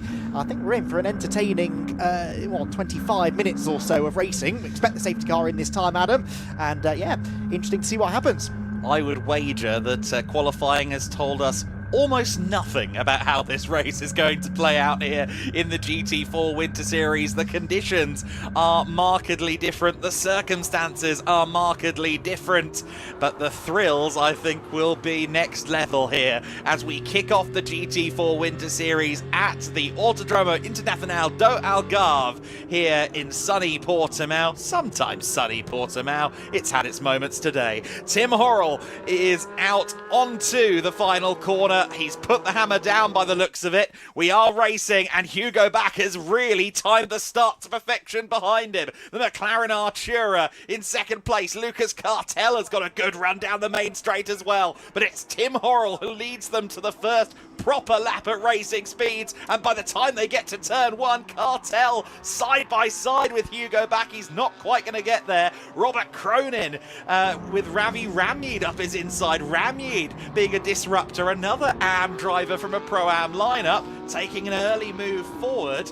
These AM drivers getting a little bit good by the looks of it. The 32 of Joachim Bolting in a spin at turn 1. The woes continue for him as Lucas Cartel is challenging his teammate for the overall lead. Around the outside at the T5 hairpin, they accelerate out of the corner. Horrell should just about hold on, but that Supra looks punchy in a straight line as they climb up the hill towards the apexes of turn 7 and turn 8. It'll be Cartel on the inside line, and Tim Horrell tries to hold on, but he gets dispatched to first, second, and then down to third place. Cartel into the race lead then, and Hugo Bach following him through into second place. the Supra's strengths are clearly when the steering wheel is pointed in a straight line. Yes, and the McLaren doesn't seem all that strong in a straight line, does it? Tim Horrell closes back in on Hugo Back, almost gets into the back of the McLaren Artura as they turn into the right-hander there at turn 11. But what a brilliant start for Lucas Cartel, who not only has managed to get the lead, but actually has built himself a little bit of a buffer as we approach the end of the opening lap. That is Ravi Rami dicing now for 4th position, with Enrico Federer off, I'm afraid, is the 96 car. And that is Rafael Rayani, and I think has stopped towards the side of the road, possibly with a mechanical issue rather than an off. We'll see whether or not he's able to get that car back on the road. But I said a lively race was on its way, Adam, and a very lively opening lap. A decent lead though for Cartel, 7/10 of a second already.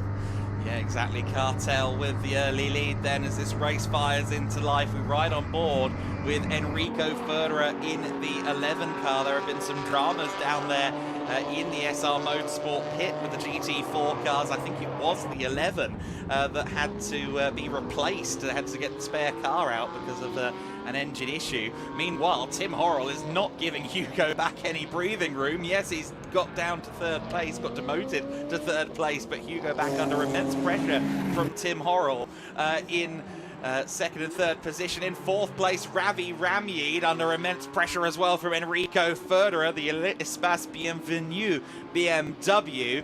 That car, of course, last year, or at least that entry last year, was under the designation of Century Motorsport, but a new team has emerged. Oh, they were side by side, I think, there, Horrell and Back. I think Hugo Back managed to hang on, but Tim Horrell really wants to get back past the McLaren driver. I think he feels he's quicker than Hugo Back right now. And, of course, he's got Ravi Ramyeed catching him. Remember, Ramyeed is also in a Pro-Am entry, the same class as Horrell, was half a second quicker than Tim in the first sector alone on this lap. So there you can see, well, the BMW was catching and nearly got assaulted by Enrico Federer's Mercedes as they went through the right-hander then. But the red and black Porsche and the bit of everything coloured BMW, they are battling for Pro-Am victory, and that gap is coming down. The Zone Racing McLaren that we saw pulled up on the side of the circuit at turn 7, Rafael Riani, has continued on, so I think it may have been a Control-Alt-Delete get the manual out, user error kind of situation, but the car is now running and rolling once again. He'll have to work hard to try and win the club cars. He's given himself a minute's worth of handicap, so we'll see what the karting graduate can do. I believe this is his very first motor race in a car. In fact, no, he's done a couple of Caterham races. He did confide that to me, but in terms of GT racing, in terms of having a roof over his head, absolutely new ground for him.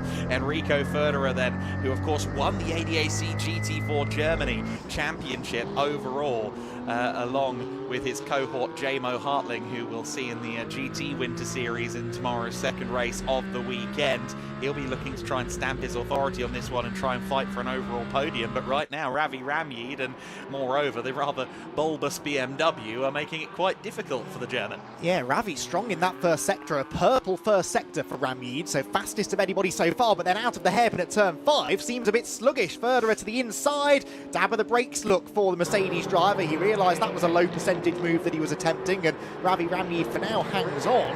Very interesting, though, to see the various strengths and weaknesses. I actually thought, Adam, as we rode on board with Federer into turn 1, he looked so much more committed on the brakes than Ramyeed.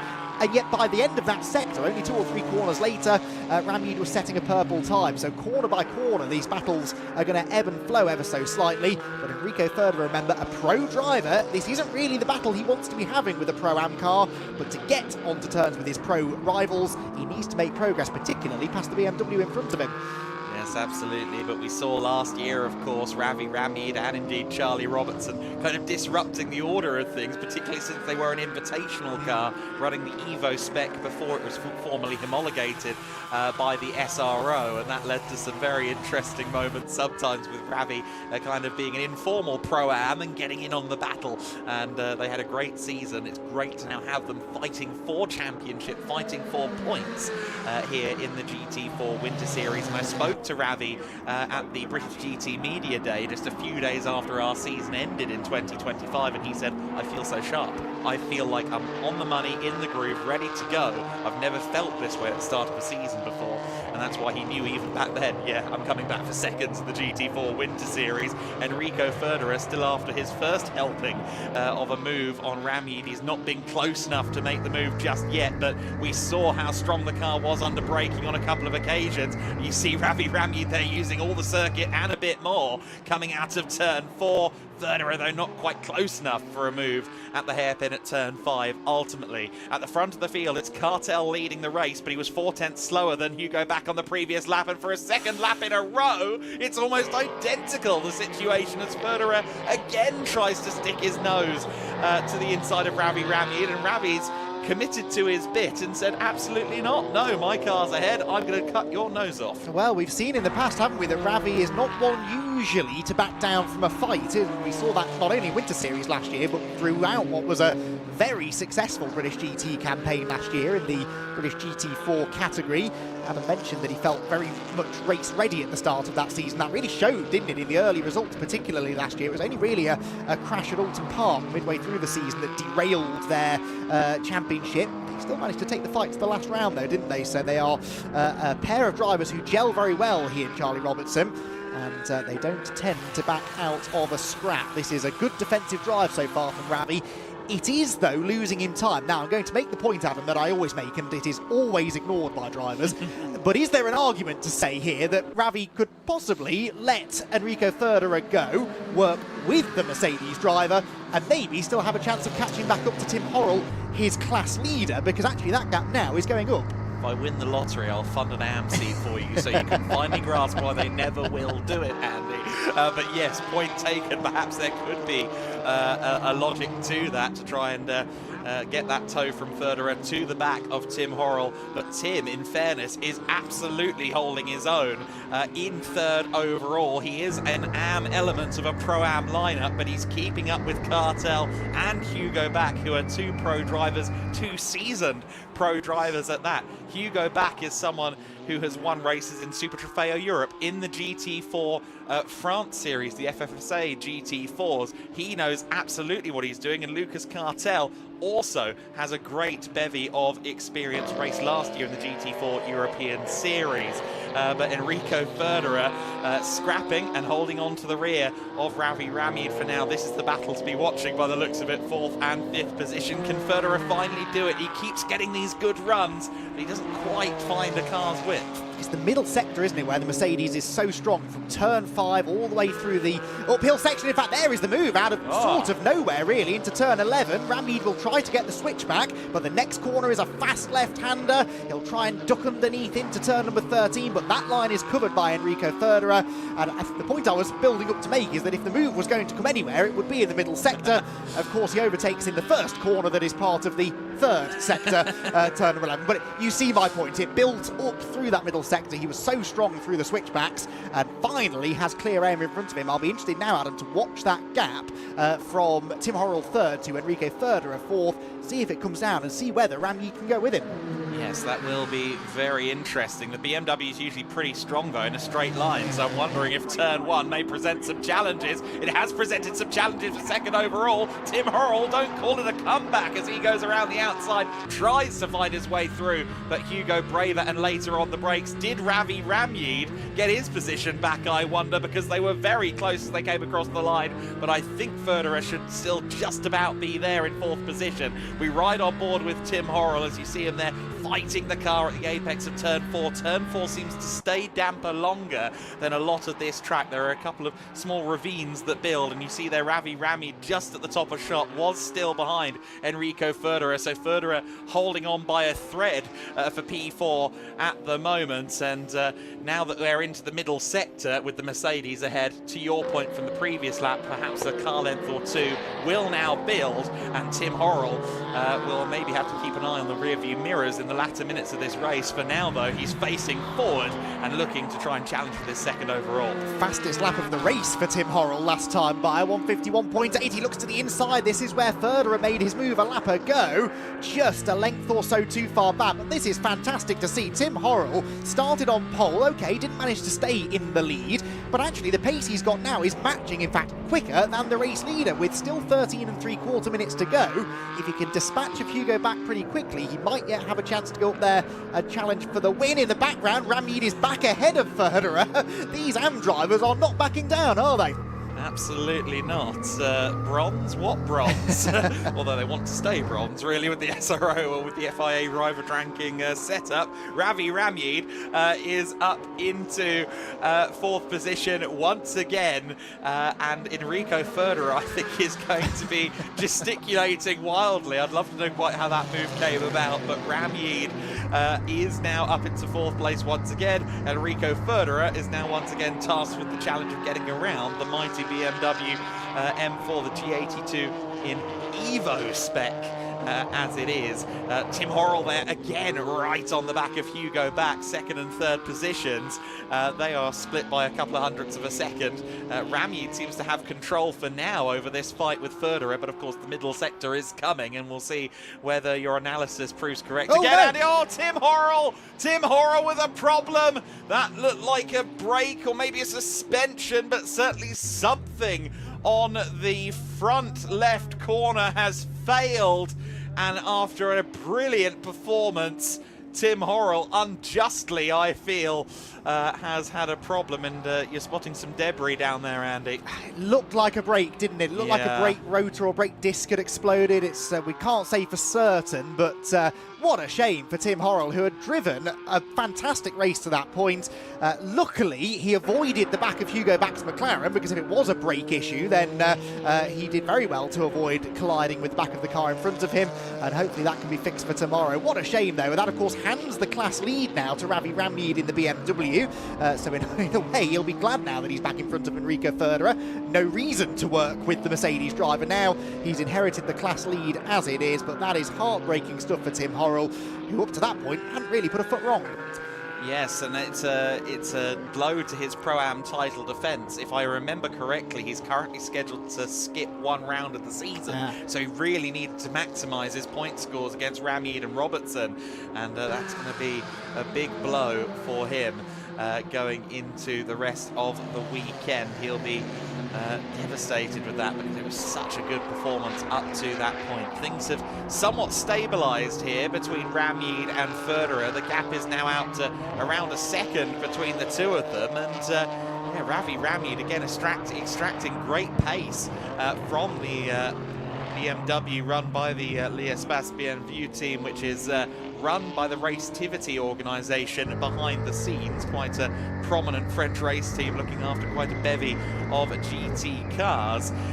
Meanwhile, we should touch base on some of these other classes as the AM car of Jose Garcia gets put a lap down there. The leading car in AM is Alexander Bobrov's in the Team VRT machine. However, he's being hunted down at a rate of about 3 seconds a lap by Joachim Boulting on his recovery drive. In about a lap and a half, I think Boulting will be all over the rear of the Team VRT Mercedes for the AM class honours. Of course, our Pro-Am lead is Ravi Ramid in 3rd place, and second in class now after the issue for Tim Horrell is Pavel Savicka in the Blue Garage Racing Lotus GT4, the Emira, right on board with Jose Garcia. Jose Garcia in the number 24 machine there, just making things easy for the Aston Martin that went past. That's Gonzalo Araujo in that Pro Class entry. I think that was recategorized after a change of car, a change of driver a couple of days before the race began.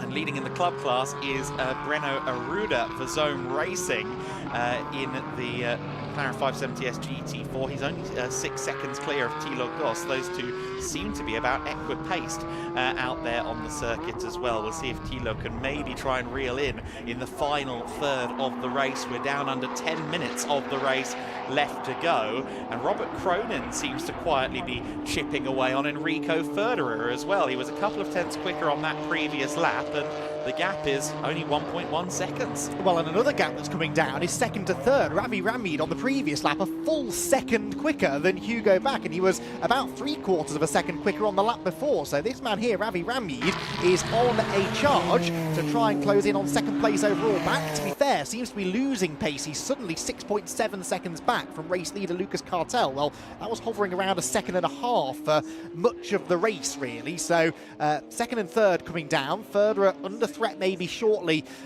from Robert Cronin in 5th.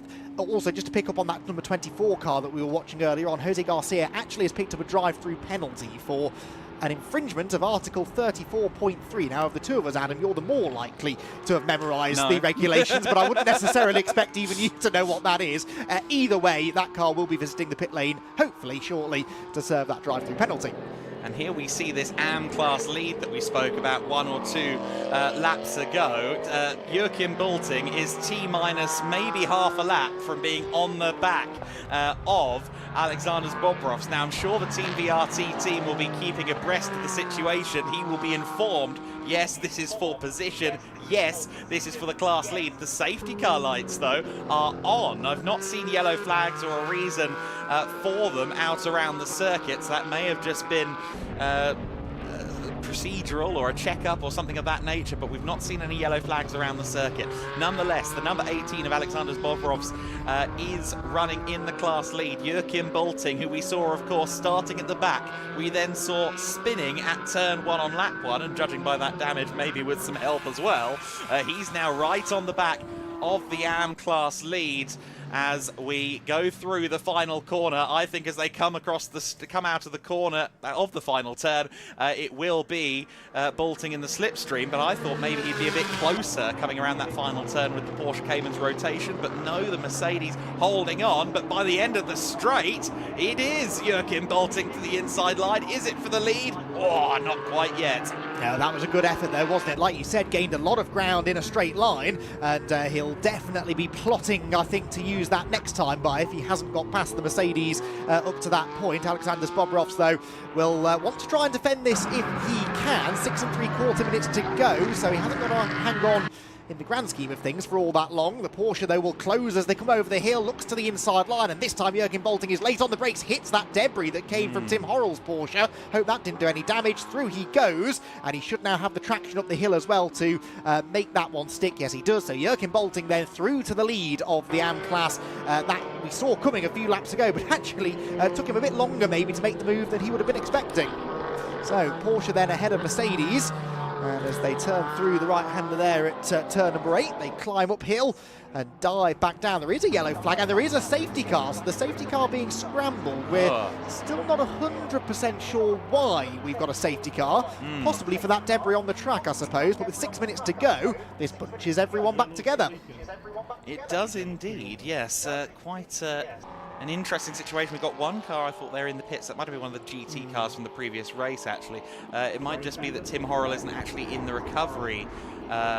He's kind of in the runoff area still, based on that shot we just got of Tim Horrell. And of course, for Tim, it's important that we get him into safety because he can't necessarily get himself clear of the car, so maybe that's a part of it as well. All the same, Lucas Cartel, with 5 minutes and 20 seconds left of the race, I think he'll be hoping we're drawing a line under it because he had built himself a lead of over 8 seconds. He was lapping 2 seconds a lap faster than Hugo Back at the time that we called the safety car, and he'll be saying, please, just let me have this one. But we'll see whether or not we have a return to racing. Certainly, I think this should be a fairly brief safety car if it is only to make sure that Tim Horrell's car is moved away from the firing line and to collect what did indeed very much look like half a brake disc at turn 5. But you see there the recovery car in position. I think the gap in the fence there at turn 5 isn't quite Cayman sized, so they're having to get it on the tow rope and sort everything out. But that should be, in theory, a fairly quick recovery. Fingers crossed, as you said, not for this man, Lucas Cartel. He would quite like to follow that safety car home to the checkered flag, but one man who's definitely going to be rubbing his hands with glee here is Ravi Ramid. We documented the pace that he had, the pace advantage that he had really over Hugo Back in that developing battle for second place. Give Ravi Ramid a one-lap shootout to the flag and you can be fairly certain he'll have a go at making the move. So Ravi, he'll be hoping to see those lights extinguished before too much longer, and it'll be interesting to see what it does to some of the battles in other classes as well. The club class, for example, Breno Aruda and Thilo Goss, they were only about a second or so apart, I think, when the safety car came out. Very evenly matched in lap times up to this point, so the Aston Martin driver may yet hold out some hopes of snatching a class win. yeah, the fact that Thilo is pretty close behind is going to be interesting. I think they'd kind of ebbed and flowed a bit in terms of gap at various points, but yes, now that they are going to be together in the safety car queue, I wouldn't put it past Thilo, of course, to make a move. And Thilo, of course, we saw him last year in his orange Aston Martin Vantage, the first generation V8 Vantage. This year he's in the black car. That's James 4. The orange one is called James 3. I haven't fully got the brief on James 2 and 1, nor do I know what he's named his newly purchased DTM Mercedes. I don't think you can call that one James. I suggested Bernd after Bernd Schneider, but I'm not sure it went in. Lucas Cartel leading the race then, and looking at those safety car lights, I suspect, throughout that second sector of the lap, and wishing that they stay illuminated. With this kind of lap time, what were the last laps? Around 2 minutes 50. So the safety car might need to hurry up here to make sure we go back to racing. In fact, Lucas Cartel may do some gamesmanship here, of course, and make sure that he doesn't cross the line until the 0 if the safety car lights do go out. We may, unfortunately, be faced with a situation here where we do end under safety car, because right now it's very marginal. I think that perhaps Lucas Cartel, he did have a particularly slow last lap. We saw him catch the safety car and then sort of stop next to the safety car on the apex of turn 1. My point being, he could well go a little bit quicker this time by, but as you say, he may not want to do that. Just because the safety car has turned its lights off and disappeared into the pit lane does not mean that you have to hit the loud pedal and accelerate yourself. So yeah, could see some strategic stuff here from Lucas Cartel. He should be reasonably confident in his abilities, though, that he'd be able to gap the Hugo back car anyway, because of course his pace was pretty strong before the safety car anyway. And what I was spotting there behind our timing tower was that we have got Tim Horrell behind there it is, behind the wall now, as is the rescue car. So we are good to go on that front. The presumed safety car cause has been eradicated. Now there are still cars, as we saw Jose Garcia was holding up, I think, Luis Aguiar going around under safety car conditions. Now, sometimes we do wait until everyone is grouped back together, but come on, let's get this going. We've got a minute of the race left to go. We've got a prime one-lap shootout waiting to go. You don't have to group them all together, strictly speaking, before the safety car comes in. I've seen it happen elsewhere, but if it is the case, it is illogical. I do understand why we maybe would not, but the safety car, will it come in? Will it stay out? We've got 40 seconds left on the clock, and the safety car lights would really need to have already come out. Race director says it will finish behind the safety car. That is a shame, especially since we've sped up the safety car this lap. We will get an extra lap of racing, or at least driving behind the safety car. But unfortunately, no, we're not quite going to get back to racing conditions on this one, which is a shame. But again, for Lucas Cartel, perhaps for Hugo back with Ravri Ramyud behind him, I think that's a measure of relief. Yes, I suspect so. The flag, is it going to wave this time? Are we going to go round another lap? No, we are going to go round another lap. So I suppose we have to go through the motions. Technically, the drivers have not yet completed race distance, although Lucas Cartel almost looked as though he was weaving in celebration there. That was some very exuberant tyre warming, if that's what that was, and now settles back onto the line. So not necessarily the flourish at the finish that Lucas Cartel would have been hoping for, but he'll be very grateful for the race win, and a hard-fought one as well. And another driver who didn't start on the front row, who is going to come home a race winner, seemingly. That's been the story of the day, really, in both this and GT Winter Series, and the speedy Motorsport Toyota GR Supra looks as though it is going to claim the race victory. Have we had a Toyota race victory before in Winter Series? No. GT4, I don't think we have we? Not. So first there, the Artura second, also not a car that we've seen a huge amount of, if at all, in GT4 Winter Series competition. So things are changing, and good to see lots of new cars. Really good variety on the grid as well, actually, this year in GT4, with Toyota, McLaren, BMW, Aston Martin, Porsche, Mercedes, Lotus, all represented. That's really the great thing about GT4 these days. We've seen it in British GT and lots of GT4 categories around the world. So many cars now that you can take your pick from, and good to see most of them represented here in GT4 Winter Series. Absolutely, only 4 manufacturers have won a GT4 Winter Series across the 2 years so far, other winning marks. So Toyota will add their name to what is currently quite a short list. Will we see more names, to Andy's point, pop up on that particular statistical front as the season goes on? The safety car will withdraw so that Lucas Cartel can put the hammer down and celebrate the win properly for Speedy Motorsport, for Lucas Cartel, and indeed for the Toyota mark. It will be a first GT4 Winter Series victory as they round the final corner at speed. The Belgian driver for one of the top teams in Portuguese GT racing will claim the victory, and it'll be a well-deserved second place for Hugo back at Greystone GT after needing to repair the car yesterday. And Ravi Ramyid with an overall podium as well. He crosses the line in third to win Pro-Am, and he was really showing up and showing out in that race. Lucas Cartel at Speedy Motorsport then claiming the race win. Not perhaps the way he would have wanted to win under the safety car, but I think probably relieved that we didn't get the one-lap shootout scenario. Enrico Federer finishing 4th place behind that overall podium, ahead of Robert Cronin in the Race Lab McLaren Artura GT4, and then the Araujo Competição Aston Martin Vantage of Gonzalo Araujo finishing in 6th overall ultimately. The AM class win, of course, going to Joachim Bolting, who finished 7th overall eventually, following that exchange for position with Alexander Bobrovs just before the safety car came out, as a matter of fact. So he certainly picked his moment to make the move. And in the club class, the victory went the way of Breno Arruda for Zone Racing and the McLaren 570S GT4. Of course, Thilo Goss was there on the bumper. There may have been a bit of fireworks in the club class as well if we had got that one last racing lap. But a very interesting race with the AM elements of Pro-Am lineups proving to be very quick indeed. And a shame for Tim Horrell that he didn't get the overall podium that his pace really did justify. Horrell, who started on pole position, was running top 3 all race and indeed was matching pace with Hugo Back and to a lesser extent Lucas Cartel, who really ramped it up as the race went on.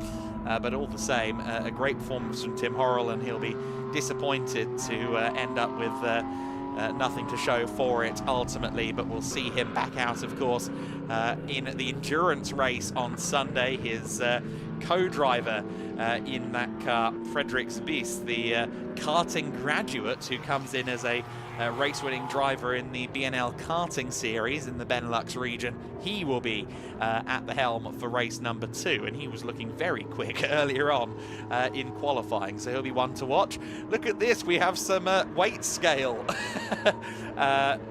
fun going on here. Drivers picking up some debris on the outside of the circuit and even on the grass, so everyone wanting to make sure they stay on the right side of the scales. There was a drive-through penalty towards the end of the race for the number 24, Jose Garcia, who was 14th position ultimately. The AM class car, that was for drive-through procedure, so that is not really going to affect anything in the overall standings, but still a little bit of a blow post-race for the Sunda Motorworks team. For Speedy Motorsport, though, in a first GT4 Winter Series appearance, it is a first GT4 Winter Series win, and that is a matter of great pride, I'm sure, for the team. Lucas Cartel, the Belgian racer who had quite the unique bring up through the sport. He was in cross cars, of all things, won an FIA Motorsport Games gold medal at the 2024 iteration of the Motorsport Games. He's moved up into the world of GT racing and has quickly set himself up as one to watch. A race win here in the GT4 Winter Series. I think that might be his first win in a GT car point blank, if my record book memory serves me correctly. And the embraces, the congratulations being dished out justifiably on a very, very strong drive. He was dominating before that safety car came out.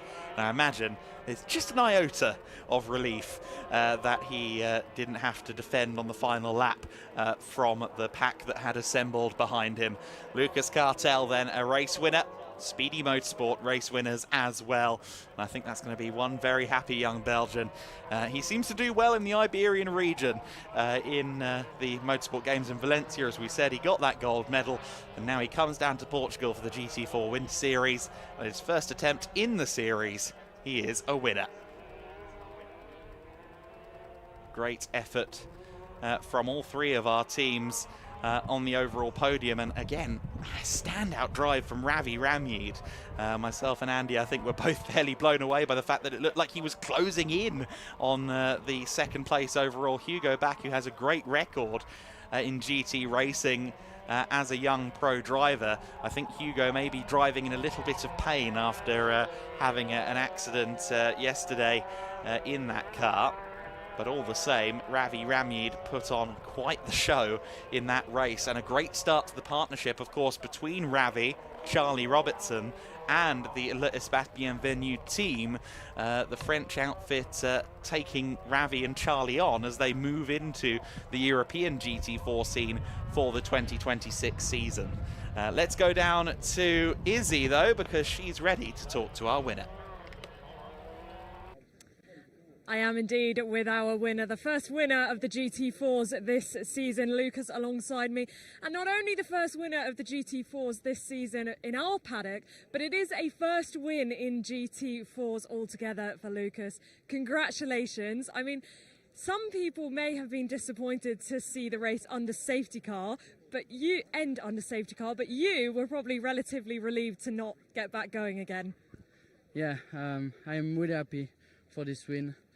It's my first win in GT, first races in the Winter Series, so yeah, I'm really happy. I worked hard for them, and yeah, so proud of me. Until the safety car, it was quite a quiet race for you. It was all going on behind you. There were battles going on behind you. Could you see it in your rear view, and were you happy to see them battling behind you?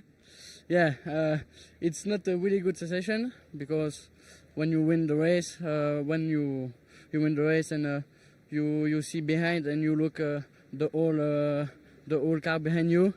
It's really difficult. So yeah, I managed to win these races, and I'm really happy.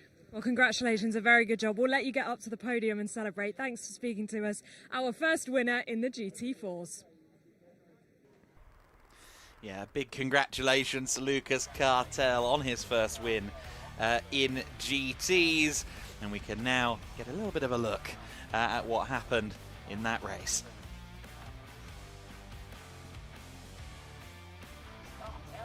We started, of course, under a rolling start in single file after 2 formation laps, and immediately Cartel was on the move from third on the grid, trying to go around the outside of Hugo Back, and he managed to succeed at doing so. Tim Horrell, though, the Pro-Am driver, the bronze-rated driver at the overall front of the field, tried to hold on to the lead side by side into turn 7, but with the inside line and the toe of the Toyota, which had some great straight line speed, he moved into the lead. Lucas Cartel, Tim Horrell and Hugo Back began fighting for second position, and Horrell would remain right there in the wing mirrors of Hugo Back for much of the race. We saw that exchange a couple of times between Ravi Ramyeed and Enrico Ferderer as they were dicing it out for 4th overall. There was some good battling further down the field as well. Joachim Bolting, of course, making his way back up the pack after a first lap spin, and this was the move from Enrico Ferderer, using what seems to be a lot of poise through the middle sector to set himself up for a move there at turn 10 on Ravi Ramyeed, but Ramyeed, of course, would fire back. We were watching this battle between Ramyeed and Ferderer. We were watching Hugo Back go at it as well with Tim Horrell. Lots of exciting fights, but unfortunately, Tim Horrell's campaign in the race came to an end with what looked an awful lot like a brake disc exploding in the wheel. An unfortunate conclusion to what had been a brilliant race. The AM lead changing hands just before the safety car came out. That was Joachim Bolting getting past Alexander Bobrov's for 7th overall and the AM win. The safety car was then brought out to recover Tim Horrell's machine, and we did not get back to full racing conditions. The safety car pulling in at the end to allow Lucas Cartel to cross the line and take the flag at speed. Hugo Back finishing runner-up, Ramyeed rounding out the podium. But what a performance it was from Cartel. He'd built almost 10 seconds worth of lead before the safety car came out, so definitely a justified winner in the GT4 Winter Series for Speedy Motorsport in that Toyota, the 5th manufacturer ever to win in this series. Hugo Back in the McLaren Artura GT4 finishing 2nd for Greystone GT. In 3rd place, the Espace Bienvenue car of Ravi Ramyeed, the Pro-Am winner. 4th position, Enrico Ferderer for SR Motorsport by Schnitzelbaum. Race Labs' Robert Cronin finishing in 5th place in the McLaren Artura, and then the Araujo Competição Aston Martin Vantage AMR GT4 in 6th position. WNS Motorsport's Joachim Bulting 7th overall and first among the AM class runners, just about getting that pass in before it was too late on Alexander Bobrovs for the AM class lead. Pavel Savicka in 9th overall and 2nd in the Pro-Am category, ahead of the winning club class car Breno Aruda, the Caterham graduate, moving up and getting an overall top 10 as well as a club class win, ahead of Thilo Goss in 11th, Vili Kuna in 12th place, Luis Aguar in 13th position, ahead of Jose Garcia, the last of our finishers. Unfortunately, Tim Horrell was not able to take the start, and the number 8 car was not able to, or sorry, Tim Horrell didn't reach the finish. The number 8 car did not take the start. Andreas Zemaitis and Roy Schwartz, unfortunately not able to race. We'll get some word as to whether we'll see them tomorrow, no doubt, but a non-starter in this race.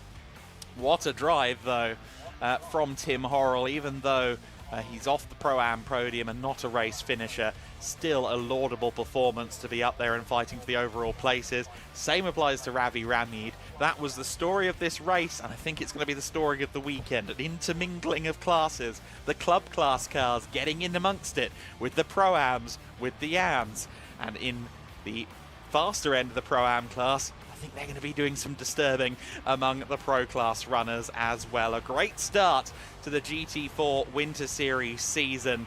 Unfortunate to see Tim Horrell there on the flatbed, but we will see that car back out for race number 2 alongside his teammate in the number 30 machine, and that is Frederik Zabis, the Danish driver graduating from the world of karting. So the light fading already here at Portimão. That was our final race of the broadcast. We'll be back for a double helping of both the GT4 and the GT Winter Series on Sunday. Of course, their third and final races will be pit stop races. An hour for the GT4 Winter Series, 55 minutes for the GT Winter Series, and we'll see that one unfold throughout Sunday.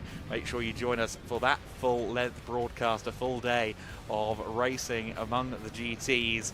Of course, do stay with us to see the podiums. We'll get some more insight from Andy McEwen in just a few moments up there on the podium. He'll get to pick some of the brains of our class winners. I suspect Ravi Ramyeed will be understated as always, in spite of his great performance in that race. And what a great start to the collaboration with the French Racetivity race preparation squad, and indeed L'Espace Bienvenue, the French BMW dealership group that puts their name to that entry. I think there will be a lot of positives for a lot of teams from that race, and I think Hugo Back will be among the happy drivers as well, because yesterday he had his accident. The team had to get the car repaired, and they've managed to get a second place overall as their reward. Going into Sunday, we've got some very interesting stories to tell, I think, in the GT4 grid. Chief among them, Mattis Plushkel in the old Aston Martin Vantage GT4, the BWT Muka Motorsport car. He's actually starting 4th on the grid for tomorrow's race. The wet qualifying playing into the hands of the young German in the slightly older vintage GT4 machine in the club class. And it's great to see the 570S and the V8 Vantage in amongst the modern cars. We don't see that very often outside the GT4 Winter Series, and the cars are still clearly quite capable. Let's go down to Andy McEwen. He has our drivers ready to go. Thank you very much, Adam. Yes, our second and final podium of the day, and it is the GT4 Winter Series. We'll start with the club category, 3 drivers to welcome onto the podium, and we start with our third place finisher, Luis Aguiar. Congratulations, Luis. The Zone Racing driver heads to the third step of the podium to be joined by our class runner-up. Second place in club class, Tilo Goss. Tilo makes the familiar journey to the podium. It's the second step only today, though, because the victory in the club class goes to Breno Arruda. Breno gets a great reception from the crowd of team members down below and heads to the top step of the podium. We'll have a quick chat with Breno in a moment or two, but he will celebrate the race victory. The trophies now head out, and we've got Luigi Premuda from Pirelli here on hand to give the winner's trophy out for each category. So Breno Arruda, the first to receive a handshake from the man from Pirelli. Trophy held aloft for Breno Arruda, who celebrates a win in the club class in the first race of the GT4 Winter Series. Let's, they're just going to get their photos taken on the top step of the podium. And that rain that was threatened never did arrive, did it? So pretty good conditions in the end for the drivers.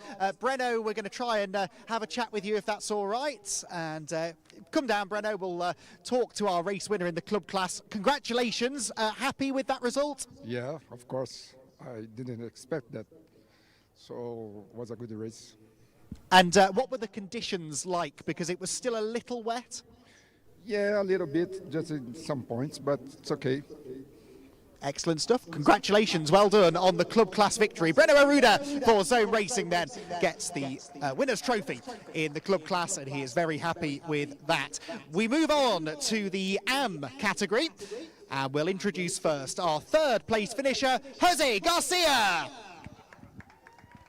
Well done, Jose. The Spaniard heads to the third step of the podium. Second position in the AM class after that late change of lead was Alexander Bobrovs, who has wrapped up nice and warm in a Team VRT jacket, and he heads to the second step of the podium. What a fight back it was, though. It's another win in the AM class for Joachim Balting. Congratulations, Joachim. Made things a little bit tricky for himself in that one, coming through from the back after that early spin, but managed to just about grab the lead, and in very timely fashion, really, with that safety car coming out quite late in the race. He potentially might have run out of time, but just got there before the safety car intervention. So, as the trophies are held aloft, again, photos taken, then Joachim Balting for WNS Motorsport celebrates a win in the AM class. Joachim is always good for a chat, and I look forward to hearing exactly what happened. I don't think we ever saw what happened to Joachim Balting in that race, so now is our chance to find out. Joachim, can we have a chat down here, please? So, that was an interesting race. What happened at the start? I wanted to do too much at the first corner, and I made a mistake. I spun, and excuse me, I touched another car, but after that it went in the right direction. You nearly ran out of time, of course, because of the late safety car. You just got back there in time. Were you confident that you had the pace to do that? I think so, because at the practice it was everything fine, and also in the qualifying, but we have a gearbox problem in the qualifying. That was the reason why I couldn't finish the second qualifying. And this was now a spare car. First time that I had been driven this, but it's perfect done by the team. Fantastic. Well done, Joachim. Congratulations, Joachim Balting, on the win in the AM class. A fighting drive, as we've come to expect from Joachim, who jogs down the steps to celebrate with the team. So, 2 more podium presentations to do. The Pro-Am class is up next. Third place for SR Motorsport by Schnitzelau, Willi Kuhn. Well done, onto the top step of the podium. He will, the third step, sorry, of the podium, he will head. Second position for the Blue Garage Racing driver, Pavel Savichka. Well done. Second place for Pavel. But it is a race victory in the Pro-Am class. Another fighting drive, some really impressive pace from our race winner, Ravi Ramyid. Out he goes with a big smile on his face, and Ravi continues this fantastic form that he's had over the last 12 months or so. Said that he felt really race ready at the end of the Winter Series last year. That propelled him to a brilliant campaign in British GT, and he continues that form into 2026 with a class win and a brilliant result overall in the GT4 Winter Series season opener. So Ravi, along with Vili and Pavel, will gather together on the top step of the podium. And the, as always, beautiful trophies that we have in Winter Series are held aloft for the cameras, not only on the podium but down below as well. And before he runs off, let's have a chat with Ravi, if that's okay. Do you want to wander over this way, Ravi? Well, congratulations. Great class victory. Little bit of good fortune in there, but you were on the pace from the start. Yeah, no, it was good. I mean, we got away okay, and McLaren defended and I got away from him. And then Enrico caught me on a good scrap with him. That was really entertaining. And when the safety car came out, I thought I'd going to have a very angry Enrico up my arse for the next 6 minutes. But thankfully, we ended up in the safety car. But no, you want to win clean and fair. It's a shame Tim's car didn't finish. I would have liked to have a really good scrap with him. They do need to slow the Porsches down a little bit first, but we'll see what happens. Well, I sort of expected something like that from you there, Ravi. Congratulations, though. Well done on the class win. Ravi Ramyid, the winner in the Pro-Am class. And we now welcome our Pro top 3 finishers. We start then with a man who, as we heard there, had a great scrap with Ravi Ramyid in that race. It's third place in the Pro class for Enrico Ferreira. Out comes Enrico, punches the air a little bit gently, but then it was a third place finish. He'll be gunning for the top step tomorrow, I'm sure. Second position after a great defensive drive, Hugo back. And Hugo gets a big cheer from the team down below. The Greystone GT driver hops up onto the second step of the podium. It was, though, a first ever win in GT4 Winter Series for a Toyota. It was Speedy Motorsport who claimed the win, courtesy of Lucas Cartel. And he is very happy with that race win. Lucas heads out on to the podium, and he will climb to the top step as he celebrates the race victory.